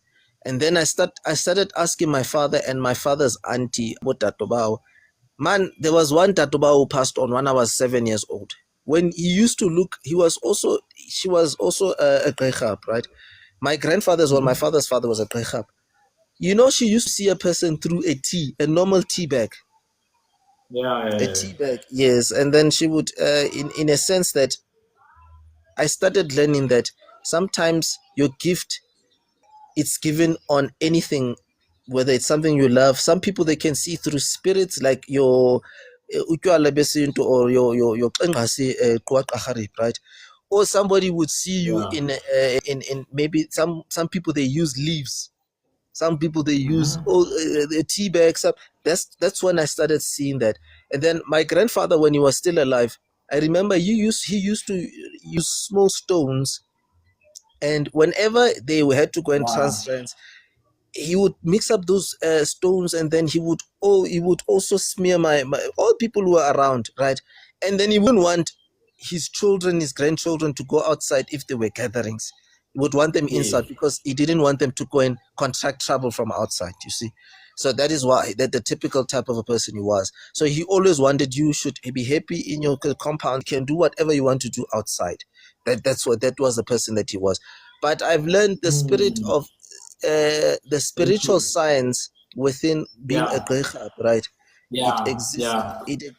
It exists within you, as you are saying, because some in our culture, as queer people, these things you are not taught them by people. As I usually said before, there's no a person who's teaching you. It's a spirit that will tell you, this is how we're going to initiate you. This is what's going to happen to you. The knowledge that you're going to receive is through the spirit. And because our people are connected to nature, do you understand? So, and then I've learned cosmology in that sense. Given a knowledge through cosmology, I've learned also about your different types of stars. but I was not fluent with stars. Yes, I yes, only became fluent when I was old, right? That yes, is why yes, of even my course. youngest child, my youngest child, I've named her Rosi, because I remember Yeah, when I was one time dreaming at home, I saw 11 stars were surrounding all of them. And those 11 stars were giving me a revelation of things that are manifesting today. That is why in honor of those stars, yes, I started saying, all right, I'm going to name one of my children Rosi, right? And then cool. if I had a son, then I was going to name him with a different name, contemplating to those stars as well, because they were a revelation of what I was actually being shown. Do you understand? And particularly, Yes. so hence I say, those are the things that in our capacity, our people, they when it comes to cosmology, there's a lot of importance when it comes to our cosmology, and hence I concur a lot. Um, Yeah, you know, on daily basis, to be very honest with you, my brother, there is another a Kora brother by the name of Folos. He's a Qeqab. He stays there in Qiqaba, where you are right now. That yeah, man, yeah. I taught him things concerning our ancestor. You know, each and every time when it comes back to me, he dreams about our kings. All these kings, he dreams about. Said the person that you spoke about, I dreamt about him. But there's one king that has passed on, right? And these things, when he does them, right, he does them during full moon. You know, Yes, when it's a yes, full yes. moon, yeah, in Qayet Kham, right? Qayet Kham, meaning in during the time of full moon, he would do a lot of Yes, manifesting, and he will teach people. He would, because he's a Qayet, right? And he would come back to me, and I would say to him, you know what? I embrace you, because the things that you are doing, you are the second of your Kora people that when I've said something, you see it even as much as I see it. Do you understand? As much as you as well. Whatever I've said, you've seen it from the other side of the gate as well. So when you spoke of yes. cosmology, language, your language is connected. I've said to many people as well, you might not know click language, but if you attempt to learn click language, maybe 2 3 attempts, on the third attempt it's going to manifest in a person, because there are people that Yeah. I've dealt. There's one of my friends as well, I'm not going to mention, he's also on TikTok as well. He once brought a patient who is in Dubai. She started having spiritual connections with indigenous people, and now mind you, she's a South African, and that person is dreaming of voices of queer people speaking, and she couldn't Cool. contemplate what were they meaning. Do you Cool. understand? And Cool. I said to Yeah. many people, as many I've mentioned, I said, indigenous people live in each and every person. The problem is our people are not connected, because they have this perception indigenous people were only in the bush, or those people Yeah. were hunters. They had your kas and your no, meaning your bow and your arrow. They don't know our people have your Yeah. kwa, they have your khawkop. As Zulu say, icha is khaw. We call it khaw in Kora. Yeah. They know that we Yeah. had those things, you see, and they don't know exactly, as we had those different types of queer in behavior. Those they behave this because of interactions. Those that had wealth, those that had a bit of technology, those were cultivators of gold. Those were they don't know, because as you have mentioned, clan names, tribal names, and so forth. It plays also a vitality in that as well. But hence I say, my Wow. brother, I just want to give other people a chance. You know, Yes, there's yes, one yes. thing you have uttered in terms of our society, especially with regards to cosmology. Cosmology is a spiritual thing. I take it as a spiritual thing in my capacity. They liberate you. They give you knowledge. Spirits, they give you knowledge of things that you don't know. They give you knowledge of things that you are not aware of, that all along you've been trying to search, but they give you a connection to cosmology. And I mean to the cosmology as well. And I've learned as well, stars, different types of stars, they have meanings, and they also have a Yes. cultivating meaning when it comes to our society. So yes, my Yes, brother. yes, yes. I have taken on and I respect what you are doing, my brother. And as much as I say I believe in you in most lot of all the energy that you have, my only thing I'm wishing from the ancestors, if you can learn two languages, Korak Obab, and also the your Tatkan, your Kongati language Oh, as well. yeah. Yes, your Yeah. ancestral language, so that you connect. Because as I've said to you, our languages, they connect. Your surname, my surname, they connect to our languages. That is why I say your surname and my surname, they are indigenous surnames. They are not surnames that are coming from any language, but they're connecting with us as well. But my brother, I would like to say this.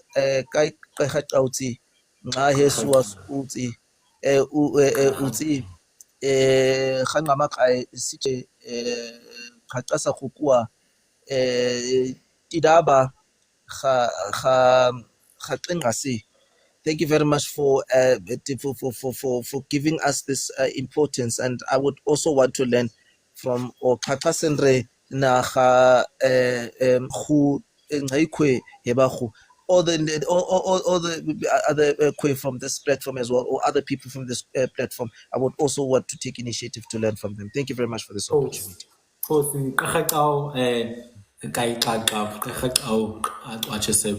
Thank you, brother. I appreciate you. It's always good having you around. Yeah, as you said, my brother, I thought maybe before I give Sister Lilith is off, man. Let me check. Because Sister Lilith has been waiting there.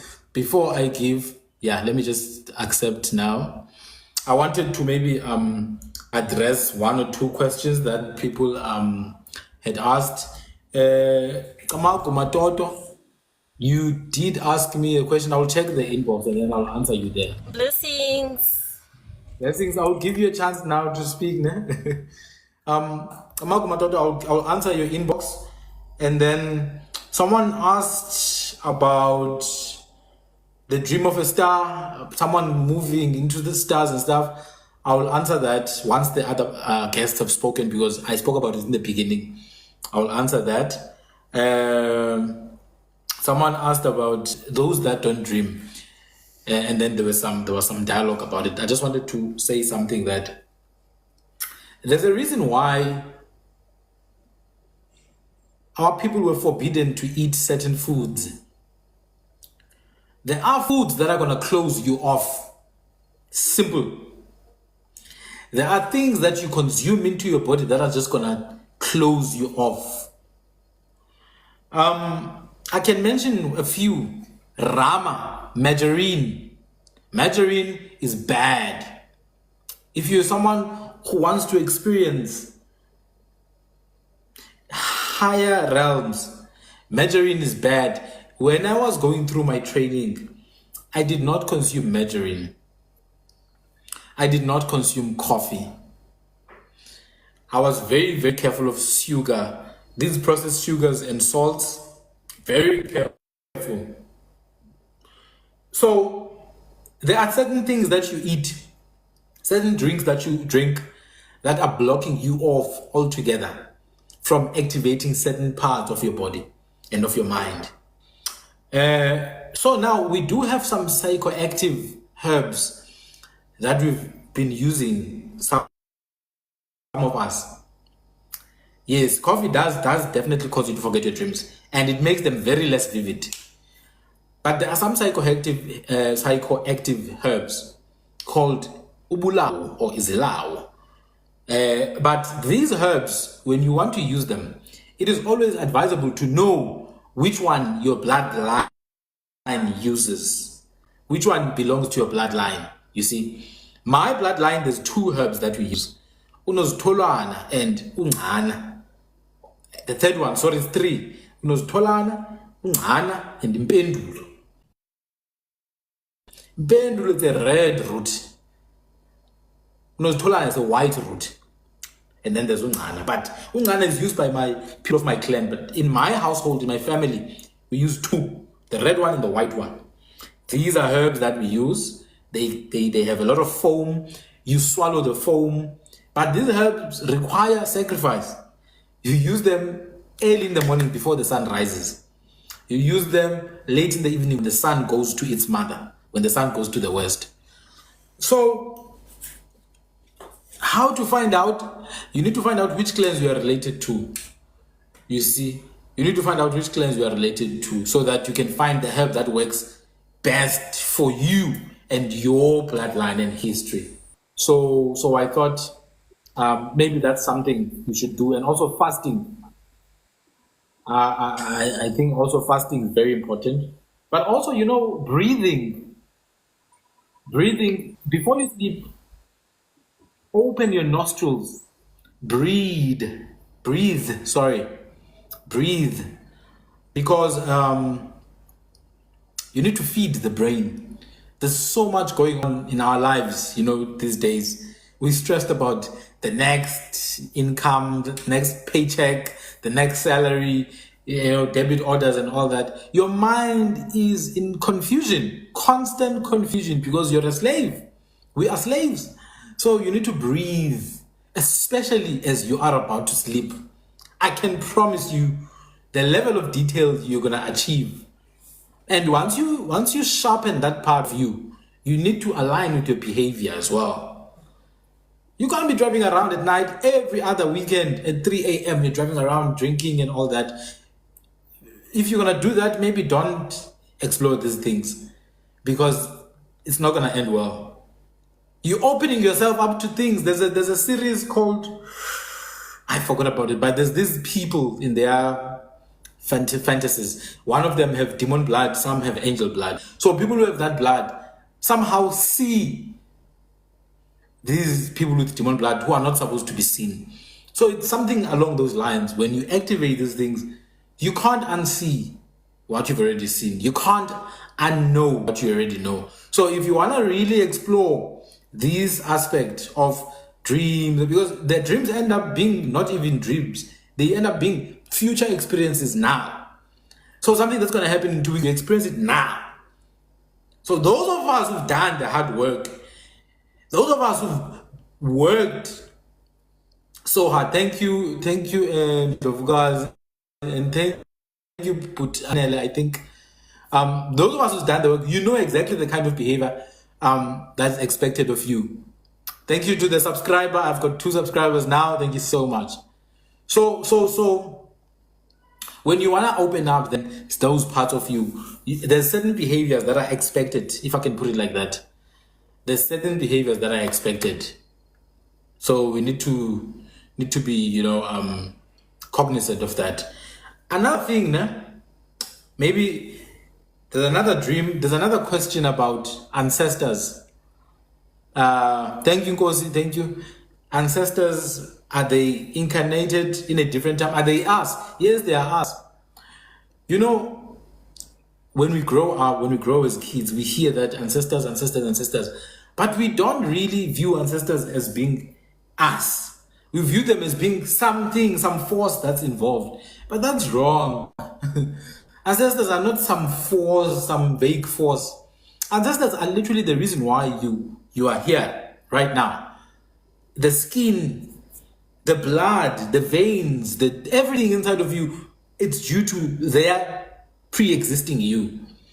So when they pre-exist you, they copulate and you come to being. So you exist because they existed. You are an instance of your ancestors. You're an extension of them. Your children are an extension of you. Literally, when you do genetics, it's literal. Like you take genetic data from you and from the other parent, you transfer to the child. And that's just the fact. It's literally a fact.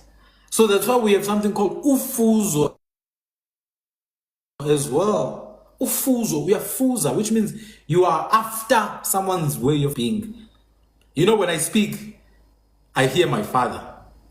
When I look at my eyes, I see my grandmother and my mother. When I look at my cheekbones, it's absolutely my mother. When I look at my height, I see my dad. It's just inescapable. You can't escape it. Imagine how much more are those people have affected my existence in things that we don't even think about, things that I like, appetites and all that. Of course, you're asking about Dabengwa. I will answer that later when I answer the question about leaving your body and going to the moon after the dance around the fire. I will answer those questions after this panel member. So I just want to give Lilith to speak, and then I will answer the questions, and then someone else. Sister Lilith, welcome. You want to say something? Blessings, Sanbonani, Dumelang, Absheni. My name is Umatlandi, that I was given by my parents. Ne? So everything that you have said, as a child, I grew up confused because I grew up like between so many grandmothers. But now, as an adult, I see that as a blessing. I thought at first I was not loved. I was like rejected every time. This year, I'll go to this school to this grandmother, and I Yeah. happen to have step grandparents, and both sides of the steps, they accepted me. So I learned isiZulu, I learned Iswati, I learned isiSotho, Setswana, and I got married to the Tsongas. So now I can see why I had to go through all that. And I was born like, I don't know if I was born with it, but I was diagnosed with the spectrums.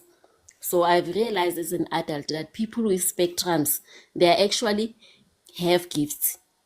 Those are the gifts. They can see things that so-called normal people cannot see or communicate. You know, as a child, abantwana bana spectrum, they have fantasy friends. Yes. So I realized it's not a fantasy. The child actually go there because I also grew up with a sleep paralysis. So sleep paralysis, Okay. if you know how to control it, that's where you can go to the other side because it scares you before you think that it's a demon or something. But if you can Wow. relax and breathe in and breathe out, then you can go on the other side. There's a person who's doing that intentional so that they can talk to you and separate your body so that you can get the full attention to whoever is trying to talk to you. At first, I thought maybe no, it's a curse. It's because I don't know where I belong. I don't know where I belong exactly. Like into go into zokuphahlelwa nani nani. I don't have that, but I realize I don't need that because I'm born between all of those cultures and traditions. Because now I can learn herbs without being taught. I can stop on the road, go to the field, and I will find that herb. I still don't know what to do with them, so I end up planting them. They are full in my yard. I'm Yeah. starting to post about them. They can come on my mind without me thinking. So you talking about everything like all the cosmic and everything. So I'm trying to learn about that because I was also a paramedic. I had to resign Okay. because I would see people who are about to die before they die. So I thought maybe I was schizophrenic. That's what I was Yeah. diagnosed with when I tell them at the hospital that I see dead people. So now I'm not scared of them anymore. I can actually sleep and try to call one if I want to talk to them and relax and wake up well. But I have other dreams where I'll be fighting and having like fighting things I don't know. And when I wake up, I actually have the pain and injuries where the whatever slwani I was fighting with. So one time I was fighting with something in my house when they started taking me to the depression hospital. There was an animal in my house, and my baby was. I have a small baby. So I killed that thing in my dreams, and the smell, I woke up with the very smell. That's when I realized that I'm not psycho. I'm actually going there and I'm actually seeing those things. And when it comes to languages, I pick them up so quickly. Sometimes it amazes me. And what I started Yeah. doing with my kids, because every time I got pregnant, I gave birth to different houses with my kids. I have 4 kids. Each and every house, whenever I'm about to give birth, I have a cat that will guard me. After giving birth, the cat disappear.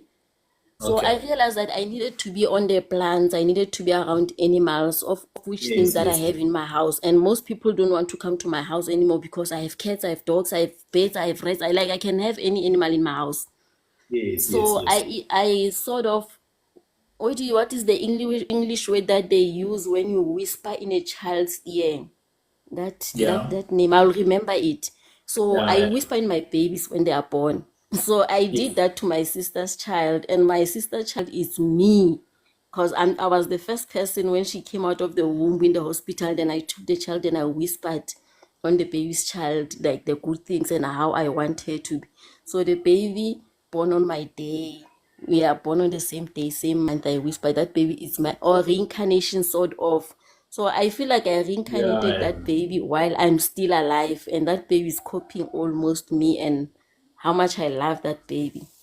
So Come on. having life like this, also there's a doctor here. I know he's doing the neuro. So I understand. I'm starting to understand between the anatomy with the modern world and mixing it with our ancestral, Yes. mixing it with the cosmic, mixing it with Like all those things, they come to you if you relax your brain and accept. Until you accept yourself, until you accept that you're not alone, then nothing, like, you won't understand what's happening to you. Because I feel Yes. like most people, they were not meant to twasa. They were Yeah, meant yeah, to understand themselves, understand thyself, so that you can understand ukuthi wenzani la emhlabeni, your purpose. You don't need yeah, yeah, someone yeah. else to tell you about your ancestors, because I don't understand going to one person twice the Xhosa, the Zulu, the what. Although we are connected, because now I'm starting to understand the languages that they are connected. The Tswana, the Xhosa, that clicks, and we were separated, saying this is the Sotho clan, this is the Nguni clan, of which we were not supposed to. The Nguni, there's a Tsonga in the Nguni, and the Xhosa will come from that Nguni, come to the Sotho clans. So it's a connection. So I'm teaching my kids the whole languages. They can actually speak 5 languages or understand 5 languages in the house, so that they can know themselves. I always tell them, you're not Zonga, you're not Zulu, you are an African child. If somebody asks you, who are you? Say, I'm an African, because I can tell you now, you can understand everything. You can go to Natal, you will know the Zulu, you will know the Xhosa, Course. you will know the Course. Tswana. So I'm glad that I bumped into this, because I've also been trying to learn the San language. My step grandfather, he took me in, and I thought maybe he just loved me, but he left everything to me as a step grandchild. So I know that I'm no longer a step grandchild. You can't take your step grandchild and always tell her the stories. I know the stories where he comes from as a Tswana Khoi person. And then my Yes. Zulu grandmother also used to tell me things that are traditional and cultural. Now I understand them fully, and meeting people who doing things. Now I can sleep peaceful. If the sleep paralysis come, I breathe in, breathe out. I don't cry anymore to be waking up, because I know I need to go somewhere. Then I will Yeah, go yeah. to that place. Like I said about the drowning part, I drowned when I was Yeah. 14. And they said I went off for almost 2 minutes. And you know, the brain cannot take the water for 2 minutes. It will shut down if oxygen is not passed long enough.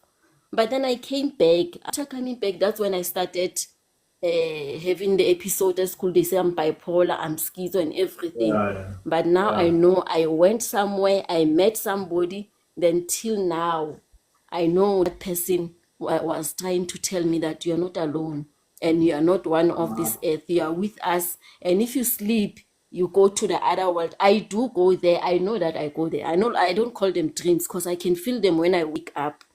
And I was blessed with the kids Yeah. that took everything after me. They are very sensitive. They can feel things. You understand? So I'm glad that I'm here and I'm learning a lot. So I need to learn more of the languages, so that I can know my gift. My Kamaku gift is says more Lilith. on You animal, know, when I was born, it's more on plants. yeah.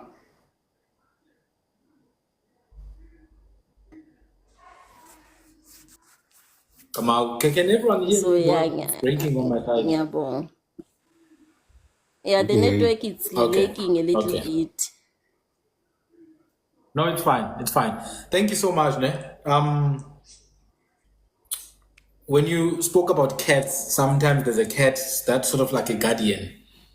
It reminded me of the culture I grew up in. The culture I grew up in, dogs are seen as representation of those who have passed. Firstly, to answer my sister Ponza, in my culture we show babies to the sun. So when as boys were growing up and you're trying to get the other boy to respect you, will say, Endod, now. So I first saw the sun before you, which means I'm your senior. So respect me. So when a boy comes, not a boy man, when a child comes home, or when a child is born, they're taken to the entrance of the house, and then they are pointed towards the sun. They need to see the sun with their eyes. So we call that seeing the sun, ubonilang. And then depending on the household, in my bloodline, they cut the little finger. My mother's bloodline, they cut the little finger. In other families, they do other things. And then after a couple of days, 7 days or 8 days, they take the umbilical cord and then they dig a hole on the side of the women in the house, they dig a hole and they put the umbilical cord there. Even to this day, when an elder asks you where you come from, they will ask, Inkabayako ipi, where's your umbilical cord? So that's your ancestral home. Then you'll tell them, Inkabayam is down a tea. So we do those kind of things, but we show children to the sun. And therefore, if I see the sun before you, I'm older than you. That's it. Anyway, to answer Sis Lilith, to talk about cat and animal and being a guardian, I'm reminded of how I was raised, because we were told that dogs represent those who have passed. They represent transition. Dog, cat, And I thought of Anubis, because Anubis, it's actually a Greek rendering of the name Anub or Unboa. Inja, basically. Anub is the guardian, the one who guides through transition. I lost a nephew 2 years ago. He was 16 at that time. Very good boy. So my sister was there in the hospital with him in his last days. And my sister says he saw a cat for about 2 days in the ward where they were, but it was cancer. So my sister was literally there for entire 5 days. They didn't sleep, they didn't do anything. And the last 2 days of that boy's life, there was a cat there in the room. And she understood already it's time for collection. The boy was leaving. The cat / the dog, or cat-like, dog-like, basically a canine dog-like animal. She saw it, but it was not there, but she saw it, which means she had tapped into another frequency. She understood immediately that it was time for collection. The path had already been made. The boy had to go. That is why the hunter will take the dog with when they go hunting, because the dog is the guardian. So I wanted to touch on that. Animals. Very important to have animals around. It connects to our cosmology, because animals, they offer you a view of the other frequencies that we were talking about. The way a dog sees is not the way a human being sees. So our ancestors mastered the art of coexisting with animals. I know when a cow bellows, we say, Yakwala. I know it's telling me something. I know when birds chirp in a specific way. I know there's a snake somewhere, or a lizard, or a monitor lizard, but there's something on the ground that the birds are seeing. So I watch my steps before I go there. These are things that I was taught at home. My mom will like, listen to that, listen to the birds. Go and check, and I see a lizard or a snake. I know when a chicken or a mother hen makes certain sounds. There's a hawk in the sky looking for the little chickens. I know when a dog yowls, inja ikulunga, it says something that my eyes cannot see. And therefore, I need to be ready now and take position. So, animals and their presence in a home is of paramount importance. It's not just for petting them as pets, eating with them in the same plate, sleeping with them in bed. That's not how we operate with animals. We understand they have access to elements that we don't have access to. And therefore, to study their behavior, we understand the environment we're in. Dogs can see things that you can't see. Cats can see things that you can't see. Can I say something? Ama, I had 2 cats. I have a baby, ne? That Yeah. she's 4. When she was a month, I Yes, had yes, 2 yes. cats that I fetched for her, but she was sick. Then I went away for a day to a funeral and left my 2 cats in the house. When I come back, they were dead, and they were like looking like they were 5 days dead, not even few hours, because I left afternoon, came back the following day. So I realized after that there was something in the house. One of the cats bulged and smelled. So I tried to find out, only to find out that cat, it looks like it found something in the house when we were away. That was a harming baby. Then after those cats passed away, the baby started again being not well, crying and being uncomfortable. Then I went again to find another two cats. Since then, the baby can sleep. She can't sleep without those cats around the house.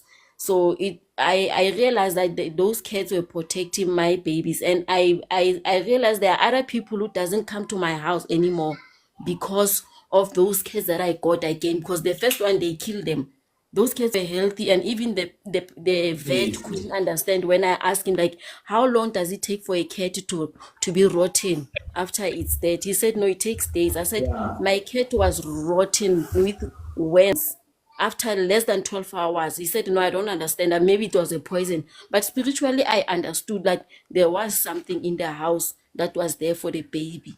So I always tell people that get the pet for a child. If a child has a spectrum, especially those hyperactive, the autistic kids, they need pets with them so that they can see the imaginary friend that is talking to the baby. If it's an imaginary friend that is a good friend, or it's an evil friend that is being sent to be seen by the baby only. So animals can choose the imaginary friend for your baby.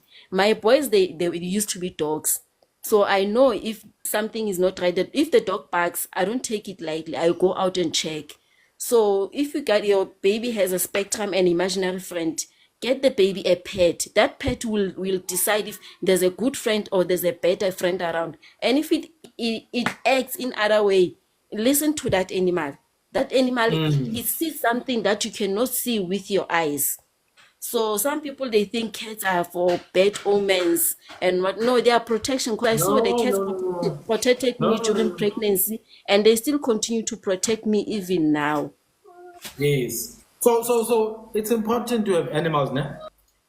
They see things we don't, and therefore they can intervene. Talking about imaginary friends, there's something called Tikolosh, Healy. There are many different names. Most people don't know much about this thing. They don't know what it is. In its truest form, these are water sprites, messengers from the aquatic bodies, from rivers and iziziba. Now, Tikoloshe, I have not seen it with my own eyes. I saw something close enough as a little child. The one I saw was very hairy. I called it Unoboyana. I was standing at the gate at home. There was a funeral. And as a child, in our culture, man, as kids, you don't really get involved with funeral stuff. So everyone was indoors and I was outside. I don't know why I was outside. It was just uncomfortable being inside. And this thing was here next to me, playing with me. I could Boyana, the hairy one. Now, the funeral is done. I come and tell my mom, hey, mom, I saw this thing here. And so-and-so passed. And it followed her. It says, oh, this is my mom. Let me go. My mom was like, say less. She goes to that woman. She tells that woman, hey, when I tell you things to stay away from my child. She didn't even say, oh, no, my child, you're schizophrenic. No, she understood what I was talking about. She went there to that lady and told her, tell your things to stop showing themselves to my children. Because these things are able to reveal themselves to you. We have something called Inganda.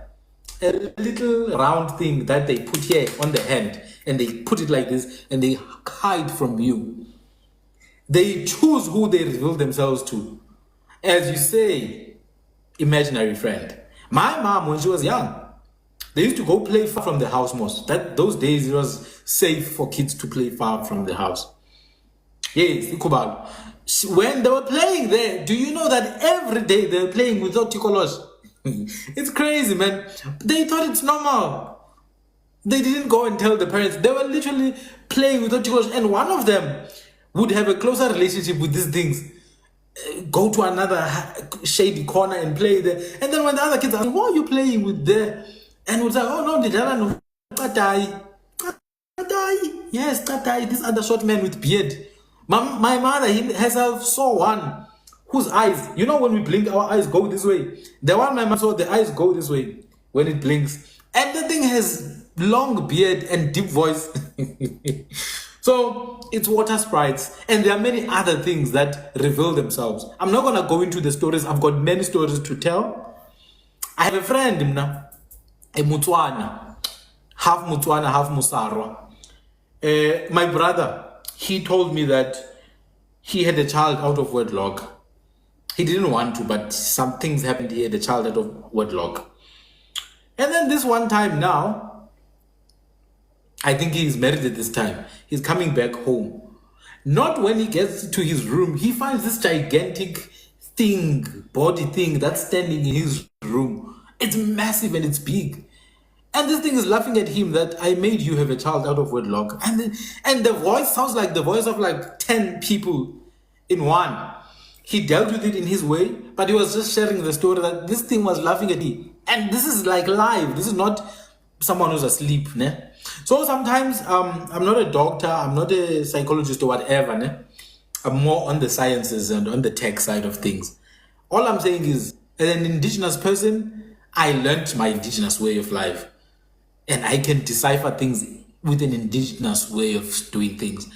Sometimes it gets dangerous for us to always listen to Europeans about everything. It gets dangerous because there's things that you could be able to do because of your disposition. But because you think, no, this is a sickness. And I'm not saying anything about any condition. All I'm saying is that sometimes you need to explore the indigenous explanations as well. You talk about spectrum. When you talk about spectrum, I'm thinking about visible light. You know that visible light is a spectrum in and of itself. We have violet, green, blue, and then there's light that we can't see. Gamma rays, X-rays, ultraviolet rays, okay, they tend to appear as blue. But gamma rays and X-rays, we can't see those things. But some entities are tuned into that frequency. They can see gamma rays literally with their eyes. They are tuned into that wavelength. Some are tuned into that frequency of X-rays. So you find that a snake has a disposition to certain wavelengths. They can see those things. This is real stuff. This is not, this is science. Some people can see certain things, and some people can be initiated to be able to see certain things. Some are born with the proclivity to see certain things, and only when they go through the proper channels. So we need to find ways to channel these abilities. We need to channel these abilities. So now going forward, I also wanted to touch on, okay, the name Kamata and Mvelingangi, the name, well, it's the same thing, if I'm being honest. Someone asked if Kamata and Mvelingangi is the same. It's the same thing, because Mvelingangi means the one who appears first. Kamata is the same thing. There are two or multiple ways you can decipher, but Ka means beginning. Mata, the Lord who or the chief or the high standing one who has been there from the beginning. Kamata. Mvelingangi, the one who appeared from the very beginning. Now, we need to be also able to understand that not everything needs to be words can be applied to different contexts. In the context of hierarchy, Mvelingangi means the one who appeared first. Yes. But also a firstborn, Mvelingangi. Firstborn is Mvelingangi, literally, because Uvele Ngangi. Ngangi is first, even in Xhosa and all these other languages, Hlubi, Ndebele. So Kamata is the first one who's standing, first high standing one. Even the word Isimakade, lower wama, from the early days, from the early times. The one who's always been there, the one who was established from the early times. Now, another aspect of Kamata is also the chief lord of all that exists from the very beginning. Kamata. So it's the same thing, it's just different orthographies, different languages. As we know that Zulu, Xhosa, Ndebele, all these things are just permutations of older languages. As someone who reads a lot, I bump into a book, for example, that contains old sayings. And I realize the way these people speak, my goodness, it's so old. So yes, we have our modern cultures, Zulu, Xhosa, blah, blah, blah, blah. And I'm saying blah, blah, blah, blah, because there are many.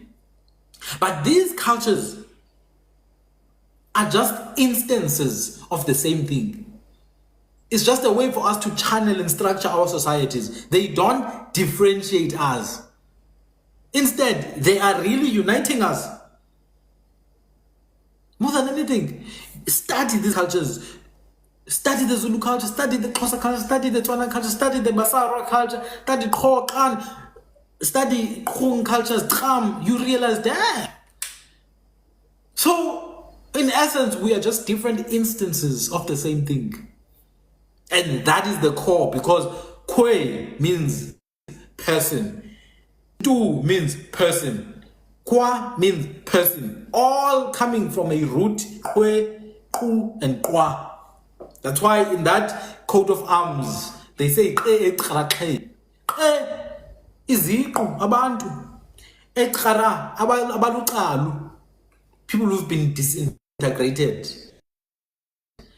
Hey, bayaxhawulana bathi xhawu, iziqu eziluqalu zithi xhawu, eqara.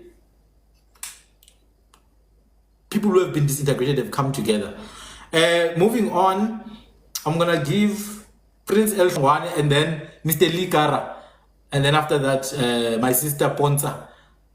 So Prince El Shongwane, you can take the podium now, and then Mr. Ligara, Makara, my brother, you can come after that. Or if you don't mind, Mr. Lee, you can let my sister Ponza, and then you come. Thank you. Good evening, good people.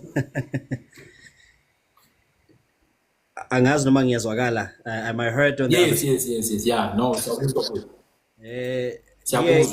Yeah, this is Prince El Shongwane Letuktula Shongwane. Ngise Drakensberg eBergville, KZN. Okay. Yeah. Ukhahlamba. Ngizwa ngibathoma. Bathi kusemtshezi noma mtshezi escort.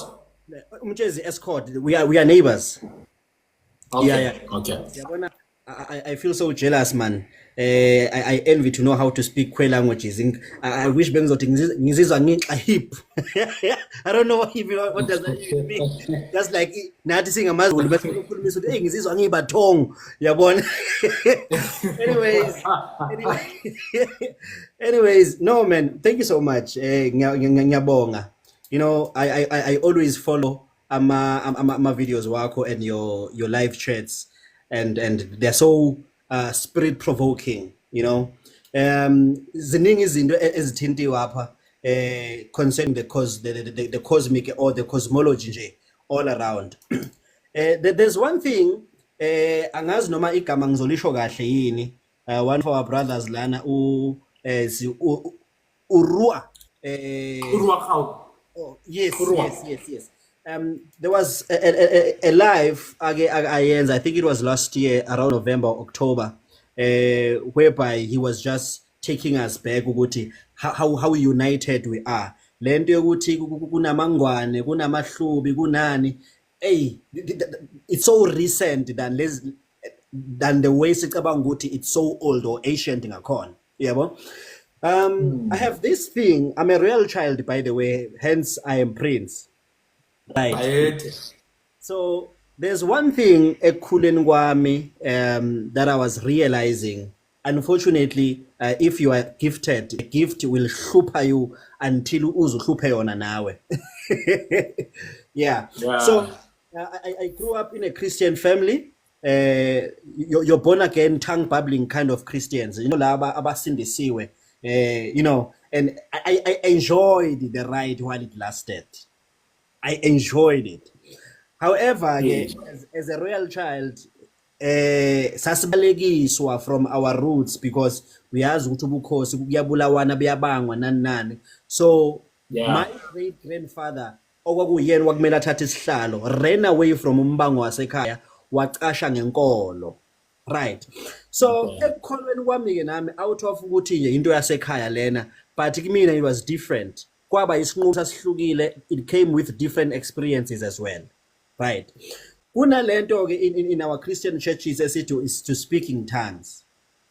I grew up mina nginenkinga yokuthi every church I go to ayibayangihlamuka bangibeke eceleni because angikhulumi lama tongues abo are fashionable. You know, Oshikara babosho mbomboshana, you know. Every time I tune into a trance. I speak the clicking tongues. I can still recite them, but I don't know the meaning. You know, and and all these things mesilokhu zenzeka ngiyazizwa ukuthi no man ngazathi khona la ngikhulula khona, but ngiyaqala ukuphila mina, ngizikhumbuli ngiphila elsewhere. But when I tune into trance, ngiba nalama clicking sounds, I get to even understand. I would flow into prophecy. I was a super prophet at a young age. I would heal the people abagulayo babe healed lokwangempela. I would be watching these pastors on TV. Sengikhulile sengiyazi ukuthi most of them, they are faking these miracles. Mina, I was doing them live. I would gather my own boys. I would teach them how to perform miracles because I was reading the word of God. You end up the gifts of the Holy Spirit, Corinthians. I was sampling everything from that. That's the only life I knew. Ukusukumisa umuntu wheelchair ngaqala ngami ukubona ukmithambo eliphukile, all these works of miracles until umuntu meleke khula. I get to be smart. No, I'm not a normal person because ngangisese umntwana back then. Iqale lento ngibe curious. The curiosity that made me follow my gift now.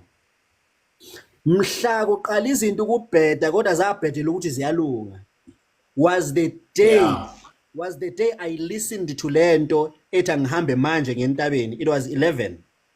The mountains of Drakensberg are horrific at night. Even during the day, you don't just wonder it's nom kanjani unless you are a team. I listened to this thing. I was 16 years old by that time. Ngiphume. I just grabbed ngubo yami yokulala. I never said anything to anyone. And this thing, ungatsheli umuntu, just go. I stayed there for about a week without food. I was only drinking water. Bengalambi. I would not see anyone, but it will be me talking. I don't know bengikhuluma nobani, but most of the things I will use in the click sound. Every time mokuphumilanga, this thing, ngathi khona engenayo man, it doesn't speak an audible voice. It speaks through my conscience. It delivers understanding, you know? Yes, telepathy. Exactly. It will take me to ama hotspots atile of some structures made up of stones. It will tell me, okay, this was an altar. It was used this way. You have amandla gini, your royalty that were invested here. They used to perform ama rituals that go stand there. Immediately, I start to say, mbaleke. I mean, lento beyibuhlungu. Yeah. And then, ukubuya kwami from then, that's when impilo yaqala ke yashintsha ke khona ke, because I used to have amaphupho about these two gentlemen. I don't know if I would say they are Khoisans or the Khwe or whatever. These guys, they will always stand phambi kwami in a desert. They will argue. I don't know if they were brothers or they were twins. They will argue. One is arguing that sengikhulile, I can take it. The one is like, no, lo muntu. They would speak the language. I may not be able to translate, but I could be able to interpret. I don't know if that makes sense. The translation, I was unable to translate, but the interpretation was delivered to me. These people were arguing, lo kwangempela. Ukuthi lalingapheli iviki ngingababonanga labantu. Until this one time, ifika lento ngihlangana nomunye umuntu ade ndoda, please stop lempilo yakho ebupantsula wena uyinkosi. I mean, come on, I'm a moral C young lady. I'm invested into the education, and ngisasenalo insilo yobuKristu ayiphumanga. I still enjoy it. Now izinto kube nama commotions lapho. Uma ngithi impilo yami yaqala lapho ukushintsha, that's when everything's changed, and I started seeing stars. Lama stars lawa bawukhuluma ngawo futhi earlier on. The stars that I would see bengawaboni mina when I'm asleep. Every time I go at night, you see the power line cables ga Eskom ukuthi ahamba to what height, a star will shoot and move forward. Lihamba ngibhekile, it will make a sound on my ear. One ear, not on both ears. And you could see, yes, it's a star because it's light, but this is a fireball with a tail. Some of them will fall from the sky, phambi kwami, pa phansi. Oh, ibe buhlungu inhliziyo yami ngithuka axoxe ngale zinto. Even if the star is shooting behind me, I always find a way to look at it. Immediately when I look at it, it disappears. Cutting a long story short, I then try to learn, wanting to know everything about ubukhosi bakwaHlongwane, because I'm a royal child that I do not know. I found out ukuthi we have a great ancestor called Umatiwane, one of the greatest and the only king in KZN in our history that defeated Uzulu twice, but is not found in our history books. The same way as the history of the Kwe or the Kwedam people is not written, simply because they want to divert us away from the truth. They only praise the fabrication of the Zulu nation because they know what they are hiding about it. Okay, so land opinion keep it will take me also direct to the mountains of the Drakensberg. Every time when I get there, I will be told stories. I will be told to make fire. I will make fire, and when the fire, the moment is, no, I'm enjoying the fire, and I think I'm about to fall to sleep, and then you're about to get to the state of in the mind. Yeah. So the stories will come with no. These people that you see, those ancient people, that's where we all come from.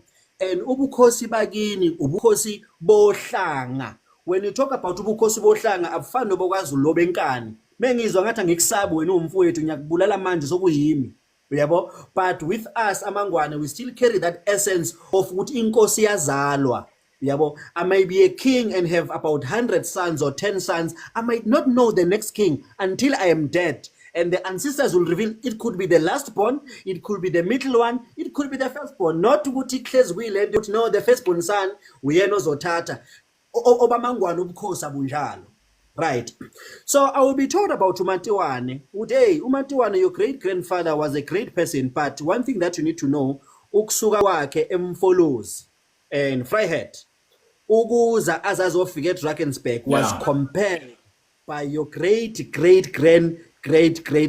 ancestors, and they were Kwe and the Twa people. Lived there together, they coexisted. However, your history that you will read, iti abantu like iyasihlukanisa, there are Khoisans and Bantus, according to the history of white men. So it says the Bantus, they invaded the Drakensberg, they chased away the Khoisans. Can't you know? We are born from them, right? The queer people or Amakoisans, I was told these are the most evolved spiritual people. Tina, we are evolving carnally. Hence, we remained here. And Bona, they evolved better. To a point I would be even taken to the underground world. When I get there, I will see these short people. And I will be told these are the Twa people. Abatwa.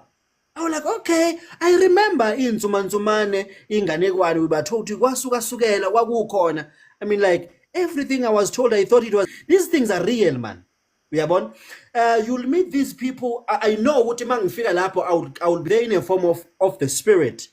I will see them, they won't see me. I would watch them, I just can't touch them. And I will be given a certain period of time to be aware you are only here for 3 minutes, just grabs as far as you can and then go back. You know, so it's been my battle over the years, moving on, and the stars are still shooting like hell. But lately, I mean, from 2 years back, I've already accepted the calling that I have. Whatever this thing took me out of church because I outgrew the church. I couldn't be contained anymore, you know. I tried to run away from it. And as a Moral C student, I mean, we are equipped, man. Hey, man, you are out to be successful. Be a rich kid. Be a rich adult, you know. I've started doing business and it was doing well until these mkulus they came. With the end of the time is up, leave everything. Asame so shaya matambo lapana, asame so ngamache, asame so kwenza in. The first statement when everything went wrong in business was when Lenda Ising Kipendlini iti awufuni yini sikhande a Drakensberg city here. Yo. Yeah. That was massive. And all the times when these Mkulus and the Kokos, they come to me, they do not address me by force. They tell me what I must do. They always want to negotiate and hear my thoughts. What are you saying? What if we do this? What do you think? All the times. Until then, I accepted this thing. But before he accepted, I had a number of car accidents.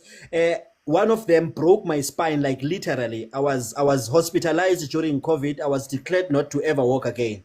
As soon as I was discharged, I came back home. Daddy Mkulu came. At Uyabon, unenkani. And then he fixed my spine. I can walk today. I can do everything like angagaze ngalimala.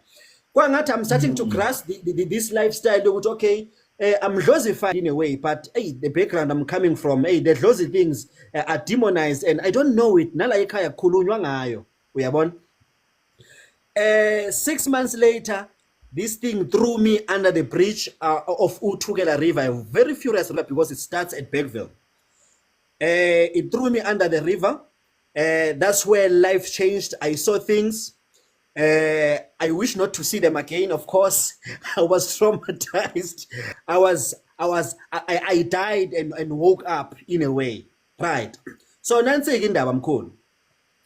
So looking now, ukuthi sengiyamkelile lento as a royal child and whatever that umuntu ngikhombile of whatever, all these things, they are now coming back.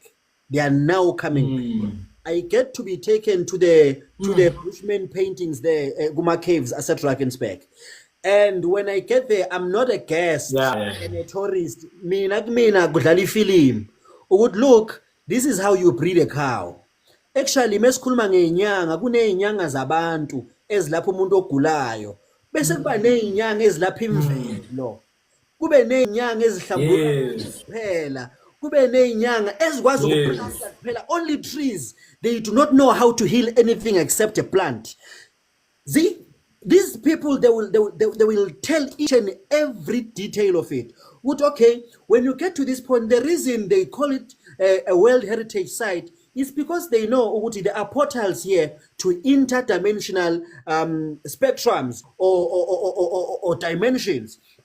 That's why bevenebezo barricade intaba, but a World Heritage Site. One thing that you must know, when you talk about World Heritage Site, Umsamula is the altar of the world. The whole world knows the altar. The altar is the Drakensberg.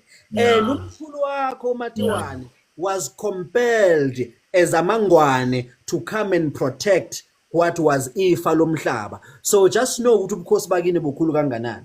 So all these things, Ketla, that you guys are enlightening us about, like there are many of us around the world experiencing traumatic and tragic truths with aggression, obviously, and we experience and I feel so blessed to meet other crazy people like me in their wisdom and intelligence, of course, because I've regarded myself as the crazy one. And like Hayabayas, lona ukhuluma yedwa engene ke18 azofika endlini ukhuluma nje ayi1 and uyathula blues makasitshela ukuthi ulalele and all that. So thank you so much. Now into engiyibuzayo ke nansi, I want to know about these stars. Mina sengikhathele yizo manje seziyadelela, right? As they are no longer shooting. Sivene sihambe nje kancane ngisibuka, it can last up to 3 minutes on the sky. As soon as it disappears, sometimes I will see a train of stars along the Drakensberg Mountains. I mean, with that time, I may understand the dragon life existing lapaya, but there are these peculiar lights, man, that I'm fascinated about. Thank you. Yeah, Tamago. So obviously, stars. We need to think about not just stars, everything actually. We need to think about everything from the point of view of the people who lived before us. Because then if the people who lived before us managed to exist and thrive here for so long, they must have figured out certain things, certain truths about this, our land.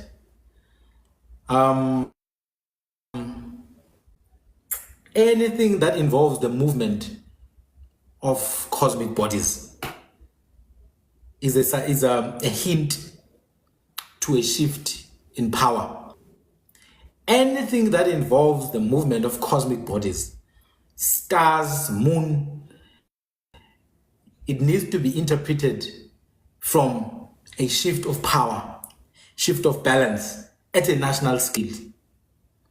So it's not something that's just for one's individual community. Things are about to change at a national scale. The star that shoots, it's a ball of fire because it's a stone that's going through the atmosphere, the different layers and all that, and there's gases, and that's what the science is going to explain it as.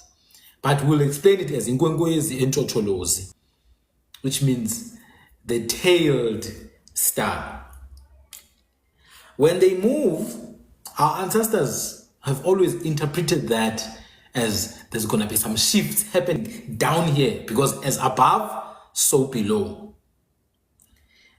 That is a mirror of what's coming here for us. And you may find that, you're the only one seeing these stars. The interesting thing is that you are also seeing these people down here in the caves of the Drakensberg. So clearly, the stars are your long lost people. They are telling you that we are coming back for what's ours. Nibu. Hey! So, let me go back to something you mentioned.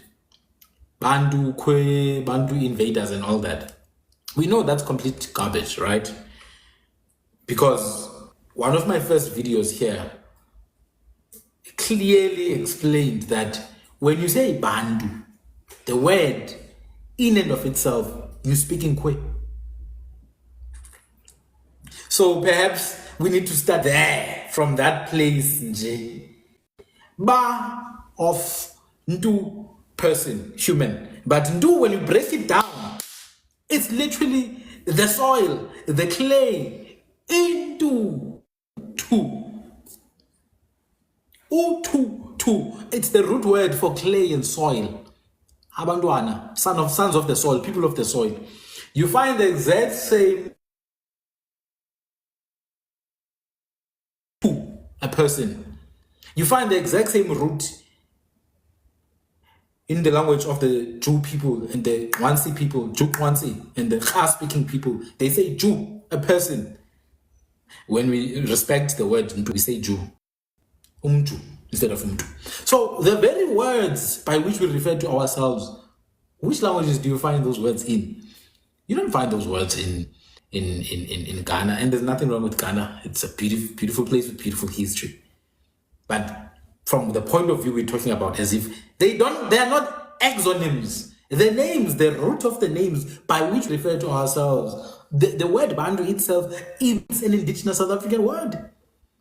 So that kills any argument that wants to suggest that it must have been something from outside. It's complete garbage, nonsense. When you break it down into its most basal elements, the word means the people of the soil. Those who are connected to the earth, the earthlings. It's exactly the same meaning as human. So that's the first thing I wanted to say. Second thing, when you were talking about the Drakensberg, I wanted maybe to bring it to your attention that, remember, that place is full of old dwellings of our people. Tregui speaking people lived there. Some Uke people lived there. Some Kane people lived there. Some Khwaikwe people lived there. You know abantu bakwa Duma, the Duma people. And there's a girl, there's a lady, Ntando Duma. You know about Duma. There's a very well-recorded history that they used to live there in those mountains as so-called Bushmen there. Today they are living in the villages like everyone else. And this is what I've been trying to say, and people don't understand. That people just shifted their way of life. They didn't shift who they are. They changed their way of life. How are you going to continue living in a cave when there's literally British soldiers carrying rifles and coming to kill you in the cave? You need to go where does everyone else organize yourselves into new communities now, more merged communities? All these groups, Zulu, Xhosa, Ndebele, Swati, Hlubi, all of them are mixed groups of different groups of people who obviously share the same origin. But they're mixed because it was not a natural process. A lot of these groups did not get to their modern state because of nature. They got to their modern state right now because of the encroachment of colonial greed upon this land. It was not natural at all. We were talking yesterday about Imfaqani, the crushing out, so-called Difaqani or Imfaqani. And I was saying that Imfaqani, you don't think it's some natural thing that happened where people were just killing each other. It did not even happen like that. Europeans needed justification. They needed a way to get people out of that land so that they can form the colony of Natal. They came up with different names. No Man's Land, Natalia, blah, blah, blah. All of a sudden, the land is theirs. The natives of the land are being chased all over the country. Some are going to Lesotho, some are going to Eastern Cape. So it's the same way that the people who are in those caves are the people who are in those villages now in the Drakensberg. So don't think about Thomas at Drakensberg are not there. They are there. They are your forefathers. They are your forefathers. I was talking to a friend of mine, Wakakwabe, and he's telling me, he's showing me his family. And I was like, hey, my brother, it's so obvious that you really have links to the people who lived in the Drakensberg caves. Let's start with the name Kwabenje all together. Just the name Kwabenje all together. Pure. Because these people were great hunters when they were in the bushes of the Drakensberg. You can't name yourself a cult if you were not somehow then Khegwi, foundational ancestry. Foundational ancestry, Abaputi. Atsi, foundational ancestry, Amamfen, and Amachase, or Shays. All these groups are the predecessors of what we understand today about the Shays, about the Basamakwatini, about the Basamamfenin, Tusi. Actually, in Botswana, they are called Tati. Anzi, in Botswana and in the Kalahari, they are called Tati. Ote, we know them as Abaputi. Ote, Amabakho, we know the places. Ekudim. This is what we need to see. The foundational societies had to change their way of life to protect themselves. Thank you everyone for the gifts. To protect themselves from the encroachment of colonial greed. And it's not even so long ago, this thing, we forget easily. It's not even so long ago. Because just now in the early 1900s, there were people living in those caves still. They did not just melt away. So Ubu Twabuse Gazini then, in all these royal families that we talk about, Ubu Twab, you start to see. I'll give you an example with the Xhosa royal families. Just go back long enough, ask them, who are your ancestors? They'll tell you, oh no, our ancestor is Sikau. Okay? It's Ogu. Okay? Wangu. All right? It's Chawacha. There's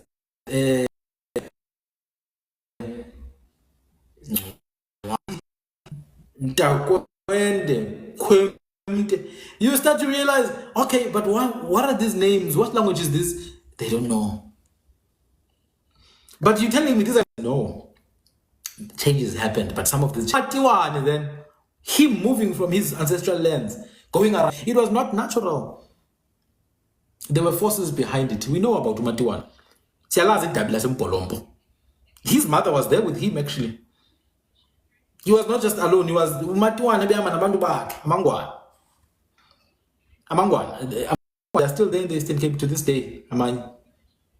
Going back now to the stars, we regard them as representations of our long lost people. Earlier, I'd spoken about how our dance, our houses, everything we do is a replica of cosmic bodies, and cosmic bodies are a replica of us, as above, so below.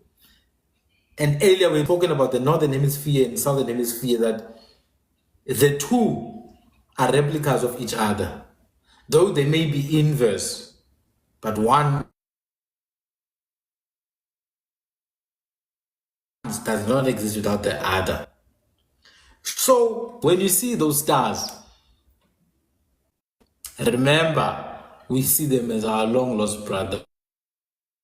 So when we dance around the fire now, moving anti-clockwise,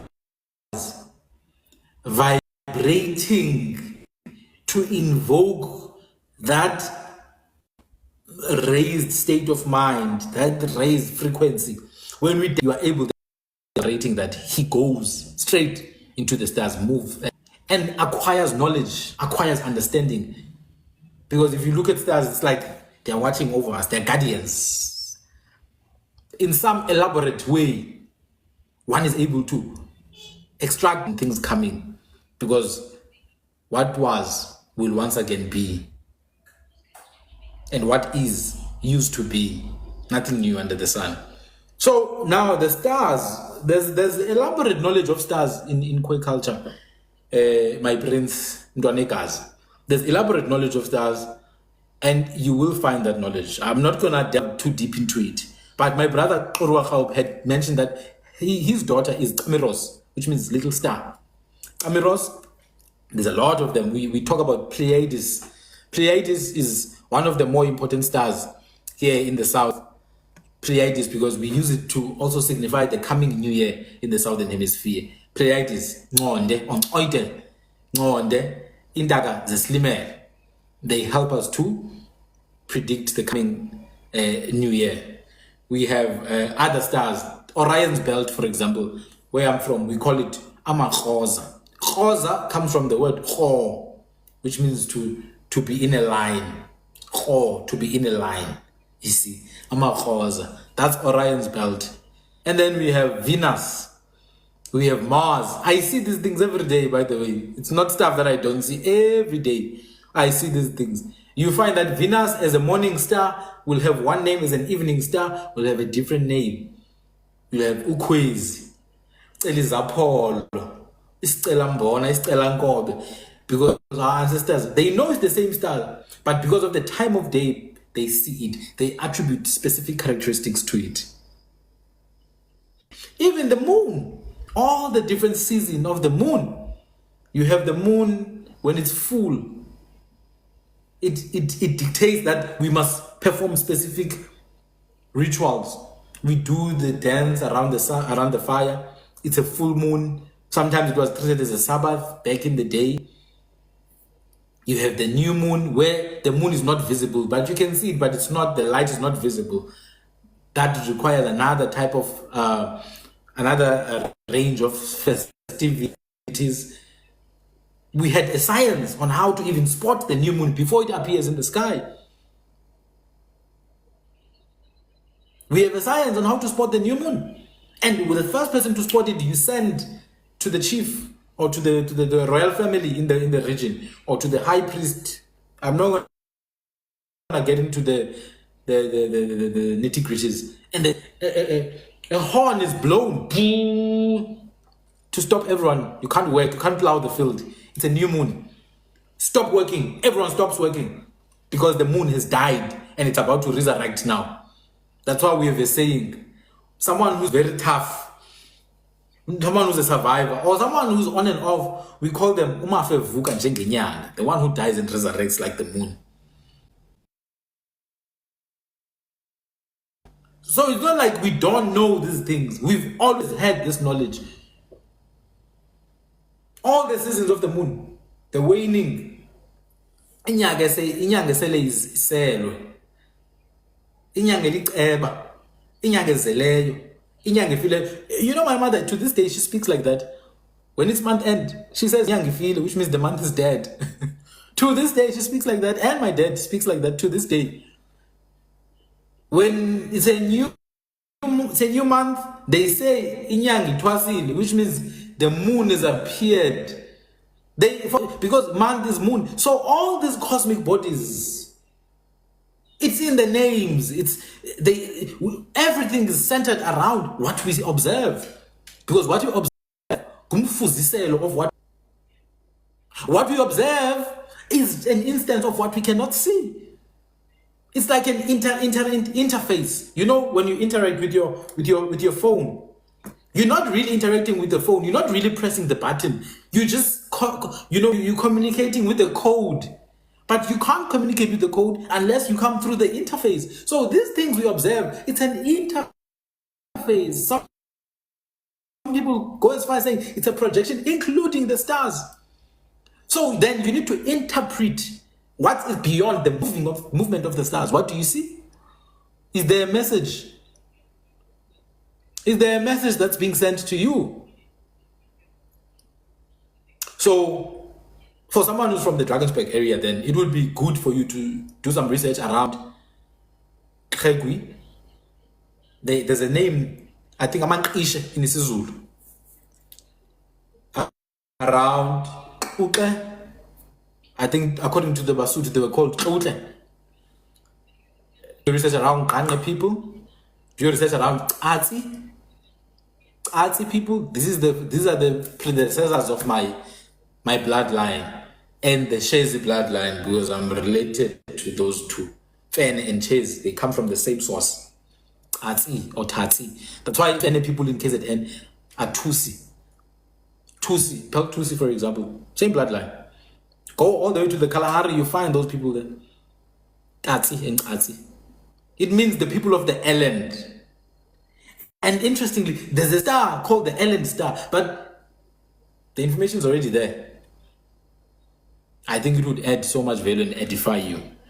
Now, one more thing about the Drakensberg. My ancestors were there as well in the 1400s. And I think in the 1600s, one of my ancestors had a cave there called the Great House, Dlukhulu. That cave, the Basotho royal family, they took that cave and made it into a heritage site, talking about portals. They took the cave and made it into a heritage site. It's a tourist attraction today. That's where my bloodline was.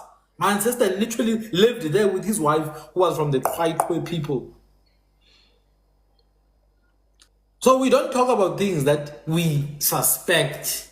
We talk about things that are within us. These are our lived experiences. We're not claiming to be.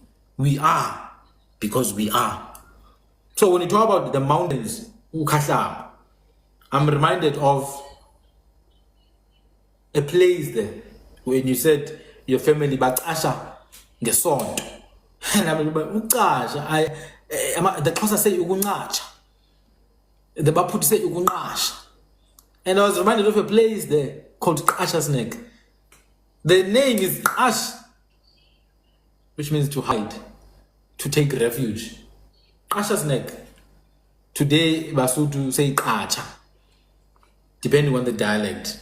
You see. So you find all those names in the Drakensberg. Kwakwa, Asha's Neck, Puting, Kwasing. Hey. Anyway, so my prince, in terms of the people who want to learn the language, we will do our best to share at least how to get started with the language in the channel.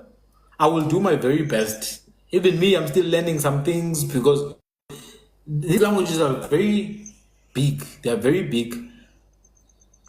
Kasi said, my brother, I think Prince, he must just send us just his messages, and then we will be able to send him message books, and then in my capacity I'll teach him. It's not a problem. If he wants to learn the language, it's not a problem, because you see, the thing is, let me be very honest with you, my brother.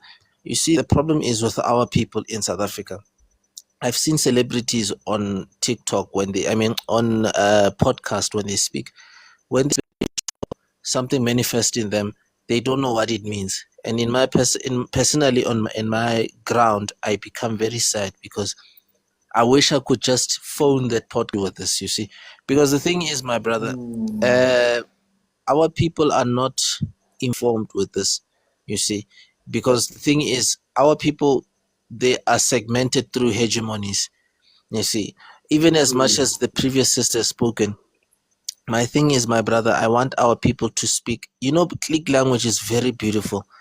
People will never understand this because It's they've never lovely. had this experience. It's very beautiful. You know, when you speak these Lovely. Gwinkia, I was with Ngekusi 2 years ago when I was in Kumkama. Kumkama is Uppington, right? I went to Yeah, yeah, yeah. Kumkama. I went to in the Kalahari. You know, when I was there, my brother, I learned deep things. I was with Isaac. Isaac is a Komani. Nkosa say Komani. Omase kubati Yeah, Ngomani. Makos. It's the same thing. Yes, the same thing. I spoke a goat from the time I was there in 7 o'clock in the evening. I Yeah, yeah. left there 2 o'clock in the morning. He was schooling me. You know, guys, when you're schooled by an elderly person, yes, you feel like you felt like, you know what, he needs to rest. But he didn't want to rest with me. He said, he even spoke in Afrikaans. He spoke Nama. He could speak also fluent Nama. So we could communicate in Nama when I had that Yes, interview yes. with him. But he spoke in Komani. Komani I cannot speak because the Komani language, it's a Konya Tita language. You see. Now, but my thing is, our people, they need this exposure. This thing, it has not to lie with us who are the bloodline that still survive, because they are not part of the bloodline. They are a bloodline that have been exposed to hegemonic languages, not hegemonic culture, you see. For example, I don't know if Mbuyelo is here to this group. You know that young man, he's a Tsonga. When he speaks, I listen in every voice note that he sends into groups, into the group that we are, the Mzansi group. I listen to him. Why? And Yes, yes. the funniest part is he's here in Chaucha Kaba, but I don't have a chance to meet him, and I want to meet this young man, you see, because the reason is when he speaks, his voice, he makes me to answer, because he speaks some of the deepest things in the Prince. I want people that are around. I want to connect with them and speak to them, because the thing is, we need to interchange knowledge, because my purpose is that if people cannot understand indigenous language, in my capacity, I feel sad, because there's a lot of misinformation that is roaming around the country because of white knowledge, right? White scholar knowledge. And I Yeah. feel like people, they are misinformed with that. And you on your platform, right? Even Brother Mbeko as well, the platform you guys have displayed, I'm very proud of it, right? And because the reason being, knowledge in our capacity cannot roll the same, right? I know myself as well, I'm always busy. And even when I met you in Khaba last year as well, I've said to you, Yeah. because of knowledge, because of agencies that people need me, I end up meeting people. And I want us as well into this group.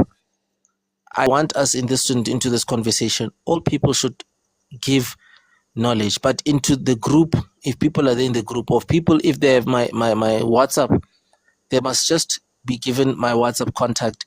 I don't mind. If they say who they are, I'll send them books so that they learn the beauty in what you are saying, my brother. You know, one thing I Yeah. admire about what you are saying with this is very powerful.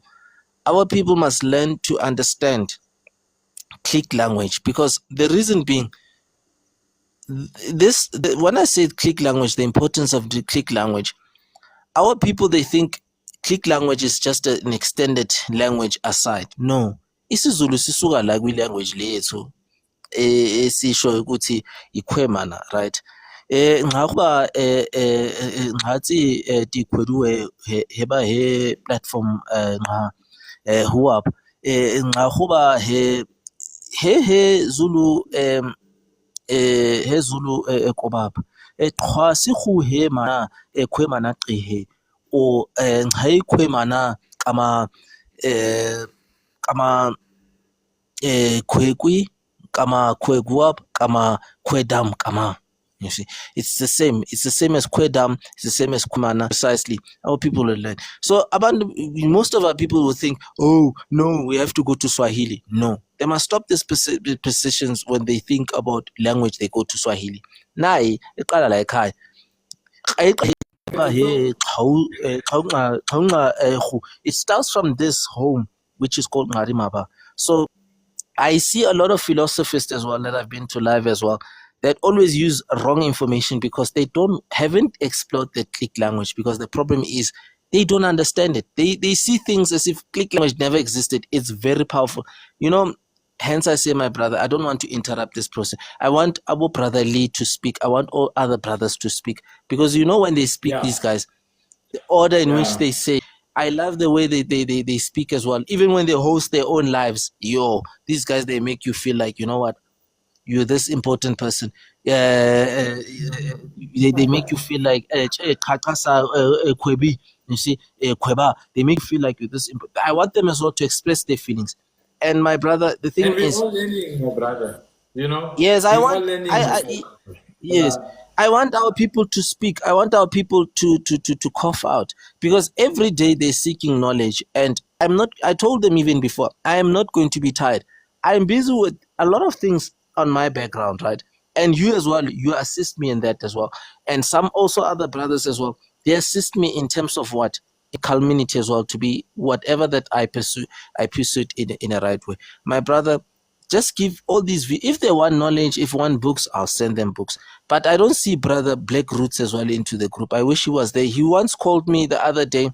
I eventually, the network didn't connect with through. Sometimes we have differences in terms of knowledge, but these are my brothers.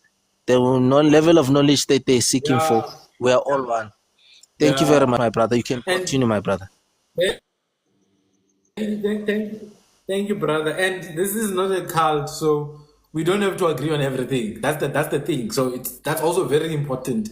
It's a level of maturity that's required. We are not a cult, and also some things are gonna make sense for some people 5 years from now. So no, thank you, my guy Kasab. Thank you so much, my guy Kakab. It's amazing. So yeah, books are there, dictionaries are there.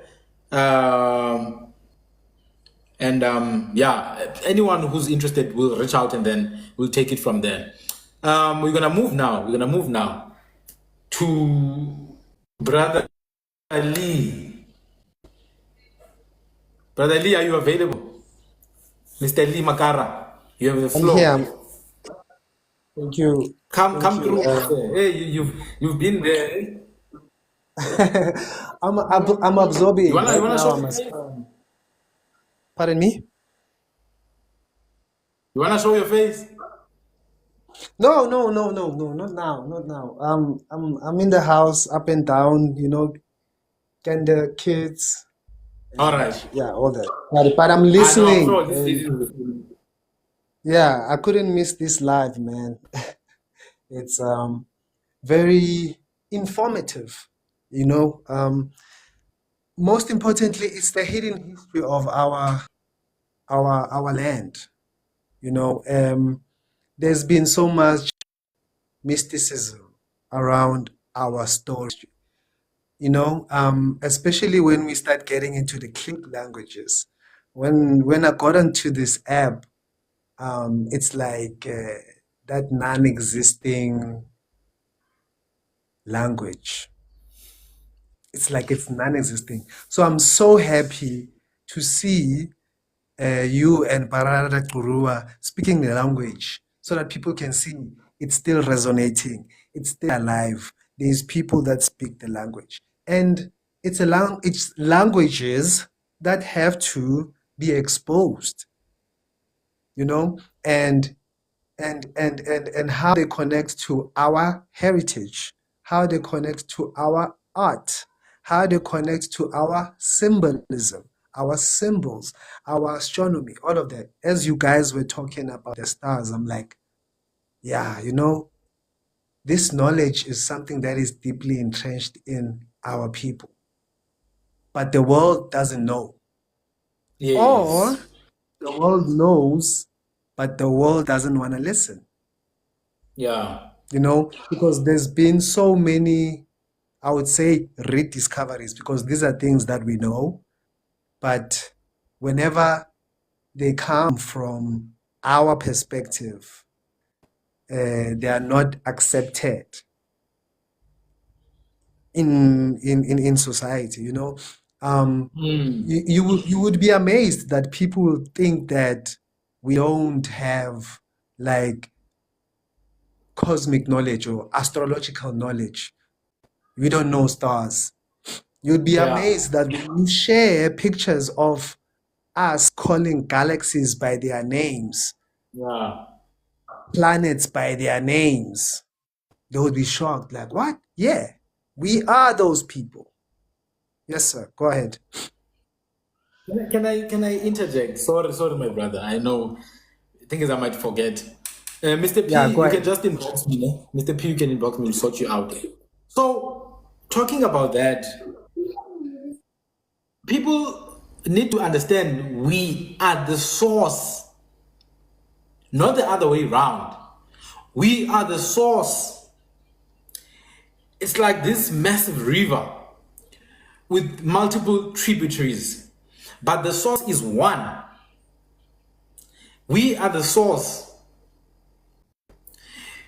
And therefore, unless we go back to the origin, we will always be lost.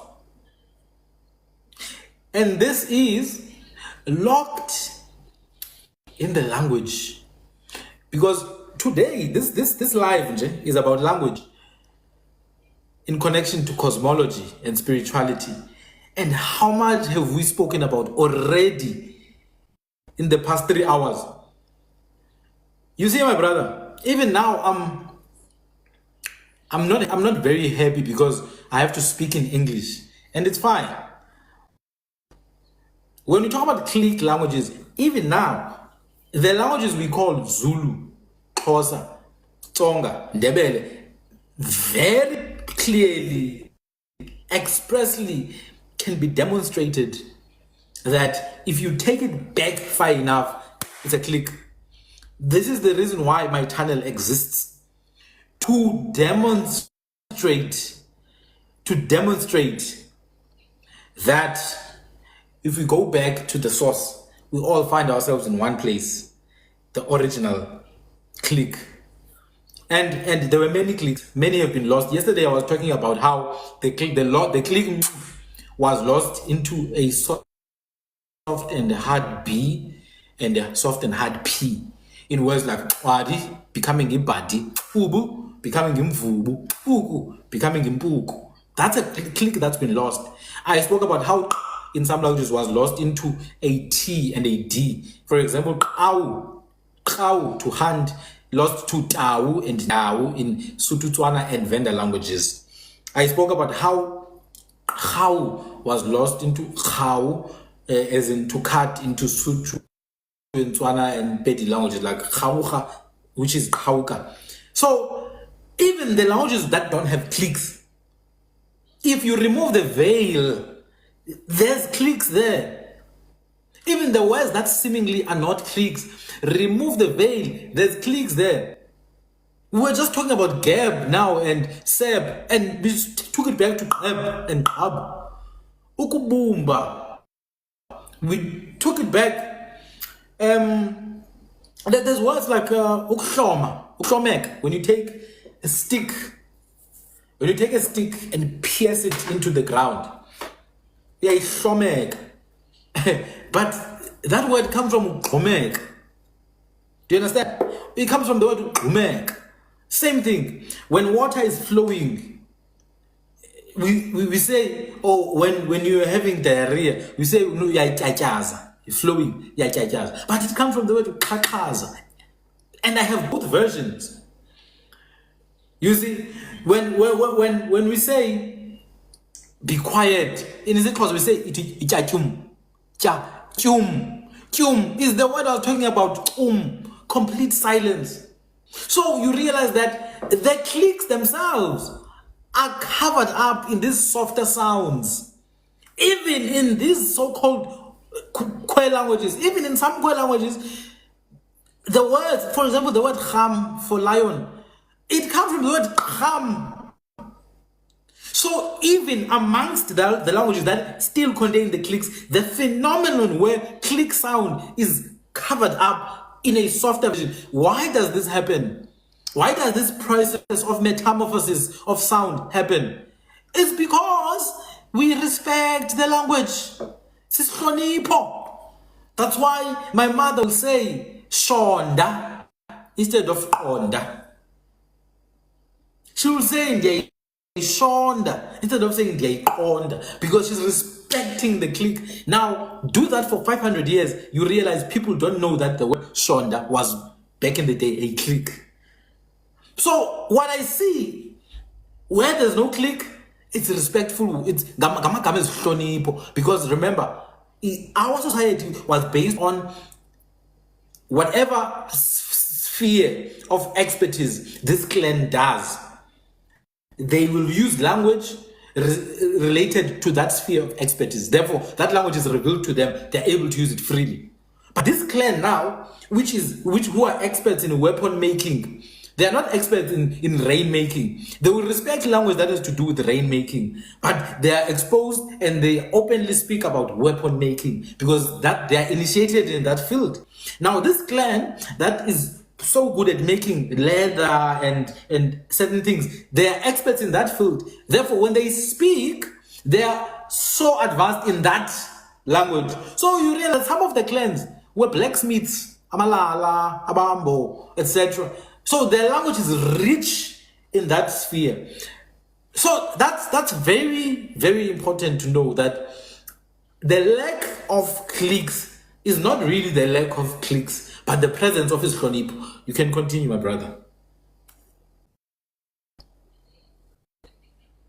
Hey, my man, those are bars. That was amazing. Tamako. Yeah, so Mkumbulo o Gwabe as the click language. Sorry to disturb.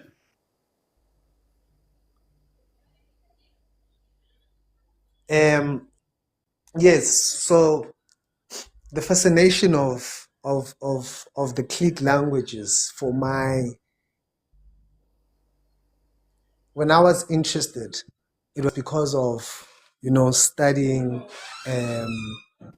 so-called ancient Egyptian language and hieroglyphs, and yeah, particularly I could see some clicks in the language. And then I asked myself, because I know that the click language is here in the South, and doing my investigations, you would see or hear some clicks in numerous languages, actually, especially those clans that were not infiltrated language-wise. Like they never got to change them in that way, like some clans here in the South, So that's when I realized, when I started going into my own language, which is Sesotho, that the language itself is mathematical. When we look into the stars, and as you were talking about the stars of Sirius and Palladius, like for us, Sirius B, ke Tosa Masiu, and then Jupiter, ke Tosa, So I was like, it was basically, and taking off the veil, because when you look into science or normal science, they will say, typically our people, they never knew these things, blah blah blah.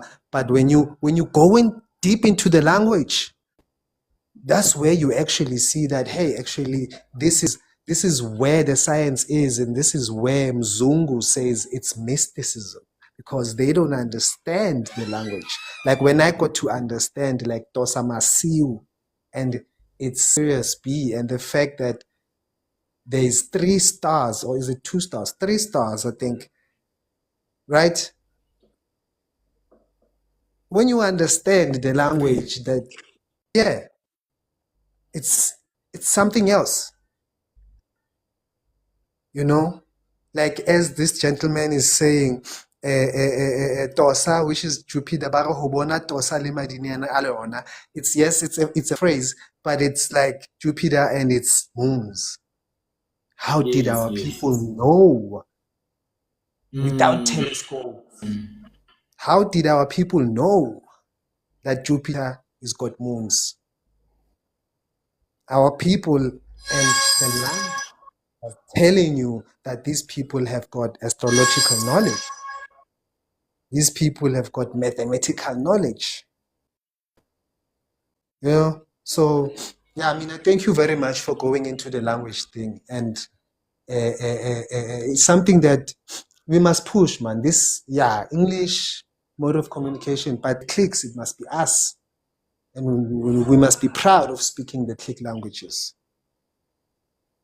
My brother, Proud. just now Yeah. what you were saying about Tosa li Madinyane Ayona. When you say Madinyane, you know that comes from a click word, eh? Dinyane comes from Qinya or Qinyana. In the 1870s, I think 1870s, yeah, there's a group of these white people who came to the Drakensberg. Qenge was still alive. Qenge is the one who was called King Muroz. Qenge, good lord, rich lord. In Qenge's household, you had people like Qang, and there's a journal that was written about Qing, who was a great hunter and a warrior. Now, Qing spoke two languages, the old Khwaikwe dialect and Siput, which is a merger of Khekwi, Khwaikwe, Kho, and some Sutu and some Tegela there. So Qing was speaking about a couple of words, such as Qeng, Akenteng, and one of the words is the word Izinyane, which is Lidinyane or Madinyane, what you just said now, which means a little one or a little calf next to something like the earth and the moon. The earth and the moon is Lidinyane to the earth. In Qing's own dialect, it's Qinkininya, which in Siput is Tintinyan, which in Sesotho is Lidinyan or Madinyan. So when you talk about these cliques, they are everywhere, freaking everywhere, my brother. And that is the biggest revelation, that once someone finds, there's no way you can unsee it. I promise you, there's no way you can unsee it. Just today, when you talk about cliques, and how they say, oh no, these people didn't know anything about stars and moons. You know, just today, I was looking at something, and because there's a research I'm currently doing, well, not even research, I already have the information, I'm just collecting it, about aquaculture in this country. Like, we talk about agriculture a lot, but we don't talk much about fishing and the different ways of fishing, the different names of fish. And there's this narrative now that we were never people who used to fish. And the narrative is pushed for the same reason, that the narrative that we don't know anything about stars, we don't know anything. All the narratives are pushed to alienate us from who we are. What is to alienate us? It is to separate us, to make us apart, apartness of self, apartheid. Apart, which means apart, hide, which means hoodness. The state of being apart from yourself. It's not just to be in Soweto whilst the rich ones and the white ones are in Sandton. It's not just about being in Khayelitsha whilst the white ones are in Constantia. It's about being here in your mind, separated from who you are. So you are living in a state of apartheid internally. So you are separated internally, such that even if the people who pushed apartheid are not there, you push it upon yourself. So that's why they always push the narrative. We talk about cosmology. Oh no, these people know nothing about that. Don't talk to them. You talk about construction and architecture. Oh no, these people don't know anything about that. Don't talk to them. You talk about fisheries. We talk about hunting. We talk about dairy. We talk about culinary stuff. No, these people. So to them, we should just be like these bodies that are just moving around like objects, but should not have a say in anything. And that's where that must be completely obliterated. I was looking at some fish now. That Nguba is a fish.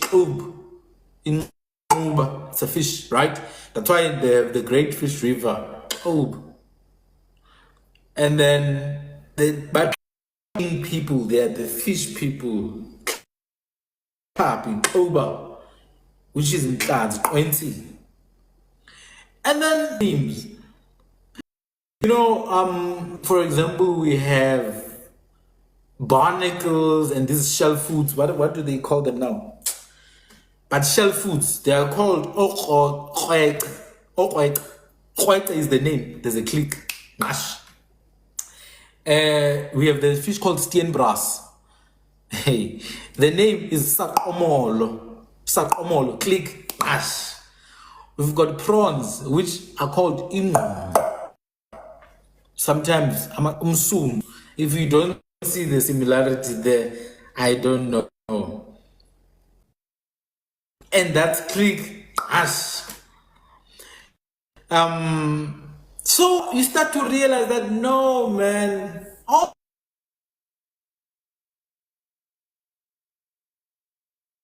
iminata. We have ways of doing this, but because we were not in charge of writing our own history, they came and wrote and messed it up. Earlier today, I came across the divination bowl from Great Zimbabwe. That divination bowl that has a crocodile in the middle. Surrounding that divination bowl, you have all the zodiac signs because they were used to divine, like amatambo, like stones. You know, my brother Ruaklob mentioned stones. Stones, amatambo. Amatambo is not actually bones. It's literally broken pieces of things. Basically, it's what in the Bible is called casting lots. You know, when Jonah was running away from Tarshish, no, from Nineveh, he went to Tarshish. The people in that boat, they shook the thing, the pieces, amatambo, and they cast lots there. Lots in Hebrew are called Purim. Purim, the broken things, pieces. So they were casting lots, and then they used the lots to say, "It's you. You are the one who's causing this this boat to." Jonah was like, "Ah, yeah, it's me, guys." Okay, they threw him out. But what I'm saying is the culture of divination. Just like the priests used to use stones to communicate with the stones. They literally had a breastplate with 12 stones here. So when you talk about those things, it's things that we have. There's a divination bowl that was taken from Great Zimbabwe. It has a nice crocodile in the middle. Kamsholo. Or Kam or Ngwenya, depending on what language you speak. And it's all these different signs. All these different zodiac signs. Astrology. How did that come about? Okay, I'm gonna give our guest a chance to speak, and then I'll answer some questions, and then I'm gonna call it. I'm starting to have a headache now. I think I need a break. So yes, Mpumalanga. You see Mpumalanga, Zim, all the way to the northeast, so-called Egypt. There's a trend.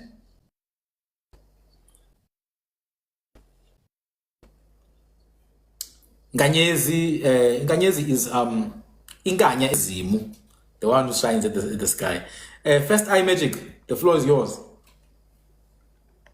Greetings. Thanks for having me. It's a privilege to be here to learn. I mean, because besides what you guys know me for, when it comes to me personally, it's about that journey of finding back myself. You know what I'm saying? And I always had an intuition that it surrounds the cosmos, And I've been always hearing my intuition telling me, go and learn the lunar cycle. And if that be the case, why not learn it from the closest source or the source itself, So it's a privilege to be here and to learn as well. So that's it. But thank you very, very much. All right. No problem. Thank you.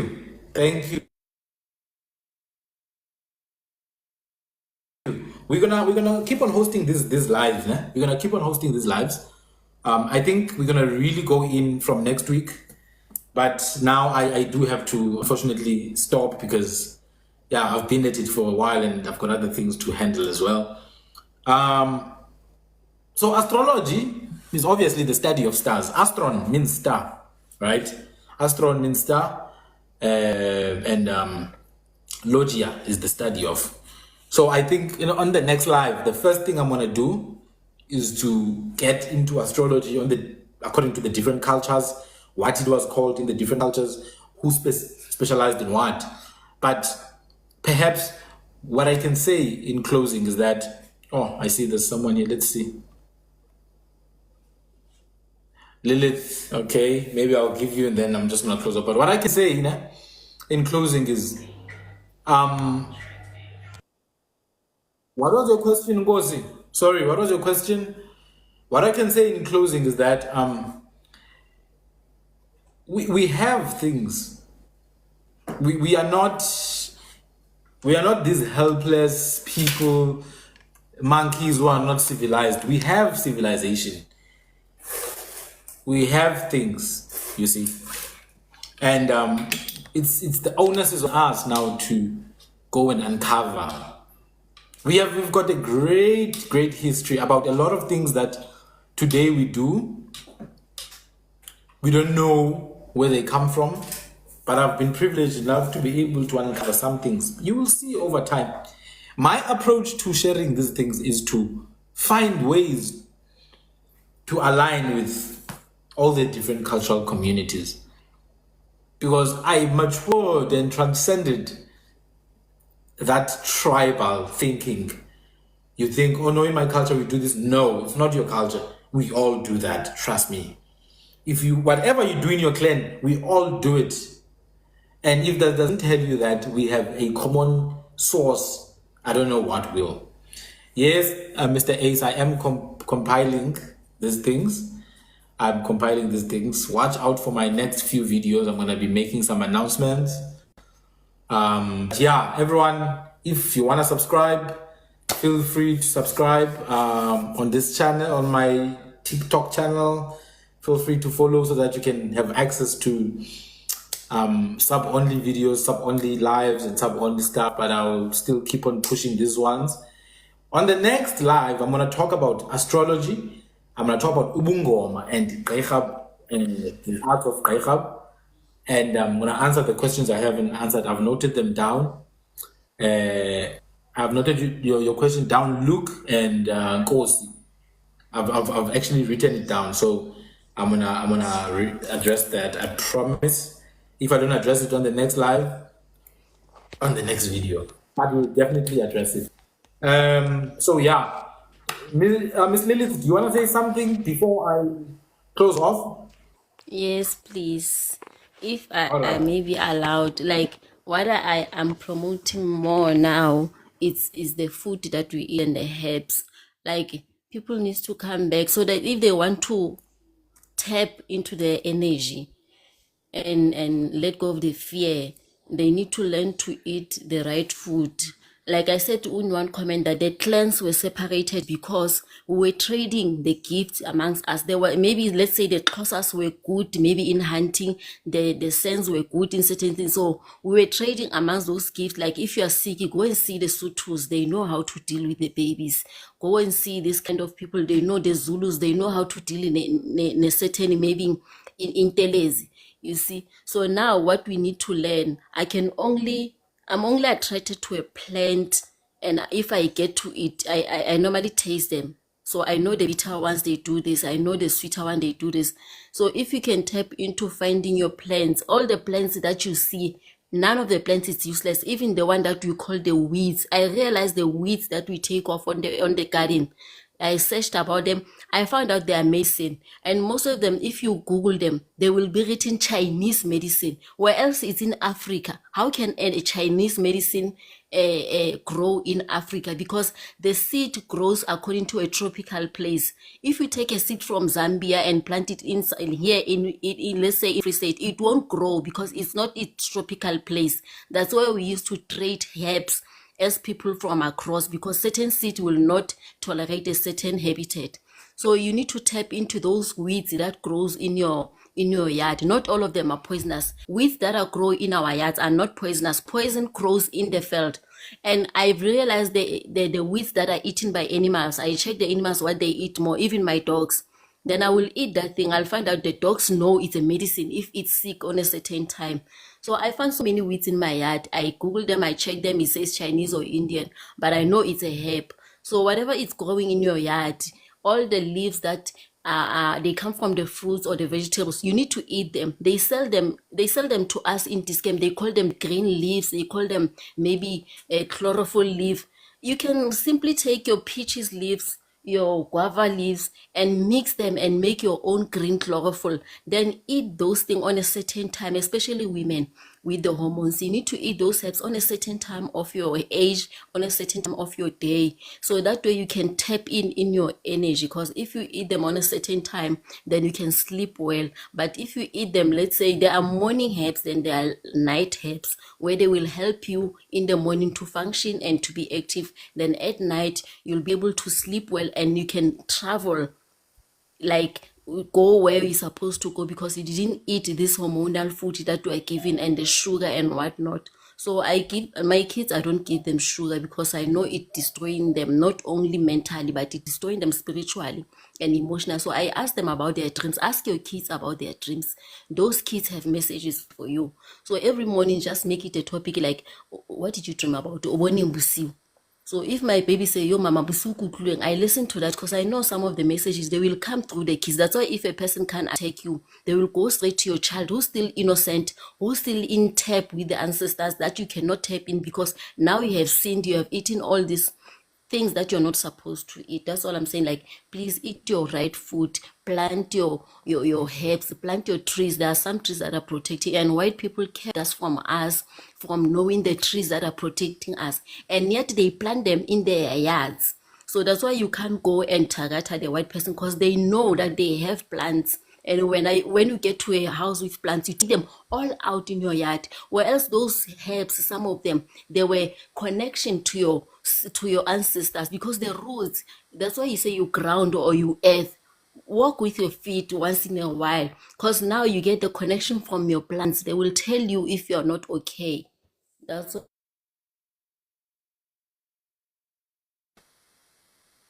I'm trying to do on my videos. Like, please use your food and your herbs. Stay away from these things that are what do you call them, like the artificial food, those things, and the sugar. Stay away from it. It's blocking your energy, that you can't connect with anyone anymore. Thank you so much to everyone that was participating. I am Sandile.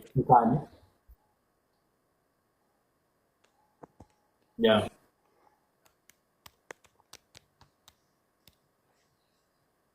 This is Sandile. Sandile of Tugani. I am the son of Kungu, who's the son of Hlati, Ucanzi, Usanzanza. Uhlati ikhulu elingothiwa sele livuthwa luthiwa zimfene ngoba zona zibaninilo. Ndinguphala kuhle ngezandla ngoba le ndlela iyehlela. Ndingumabona obulawe ngomthakathi. Ndingumalelwa zintombi zithi mfondizeke. Ndingokwarhwala emgodleni, wakwageqa amatye. Ndingokwapheka iphemphem ngengqawana, wakwapheka iqhakuba ngengqawana. Ndihamba ngomzazi ndehla ngomvelweni ndithuka ngobulebi etshabeni. Sinqola kamhluthi mathi yansa khona. Zalwa ke ngumanzi othunyeleza umaphango ungqala unqange ngasinoxoxo xhamuwele. Ube phambili kuze unithunguke kwentombi asemanzi othweni. Oyini bafazi bemfisi betsholo nephazamith abantu isidoda ngoba lehlatyelwe isifazi. Sibanguluka youth nabele usiqafo lesomelo zinazintsha. Komo zikabhiko zikamancamu zikamlawu. Ndingumzukulwana emanhlaneni kwenhlanga konqabane konqanqashi. Siqelekazi mhlawumbe ngoba bendamanzi ekhona ndisisukuzuke umampahle nocaba shonke ombomvu. Into zakulodika, into zakuloyibeka wakulokani, nodikani nolubizi. Pause. The next live is going to be tomorrow. More in the morning. We are going to talk about herbs. Thank you so much, Ms. Liv. We are definitely going to talk about herbs. It's a good thing that I was trained in herbs, so I am quite capable when it comes to that aspect. I know herbs a lot, so that's why I let you speak. Thank you, thank you so much, and thank you everyone for everything. I'm still learning the TikTok thing, so sometimes I'm just gonna be a bit weird with TikTok. But thank you guys. Thank you, brother Ramotev. Thank you, brother Uruakaub.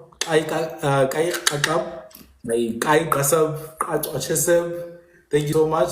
Thank you, brother Lee Makara. Always appreciate having you around. Thank you, First Eye Magic. Thank you, guys. I've achieved the goal. Thank you, Ms. Lily. Thank you to Dr. Nomasondo. Thank you to everyone who commented and engaged. I hope it was fruitful. I will be posting snaps of the lives. Fortunately, they're saved. So yeah, thank you guys. That's going to be it for today. It was a good run. Kamaku.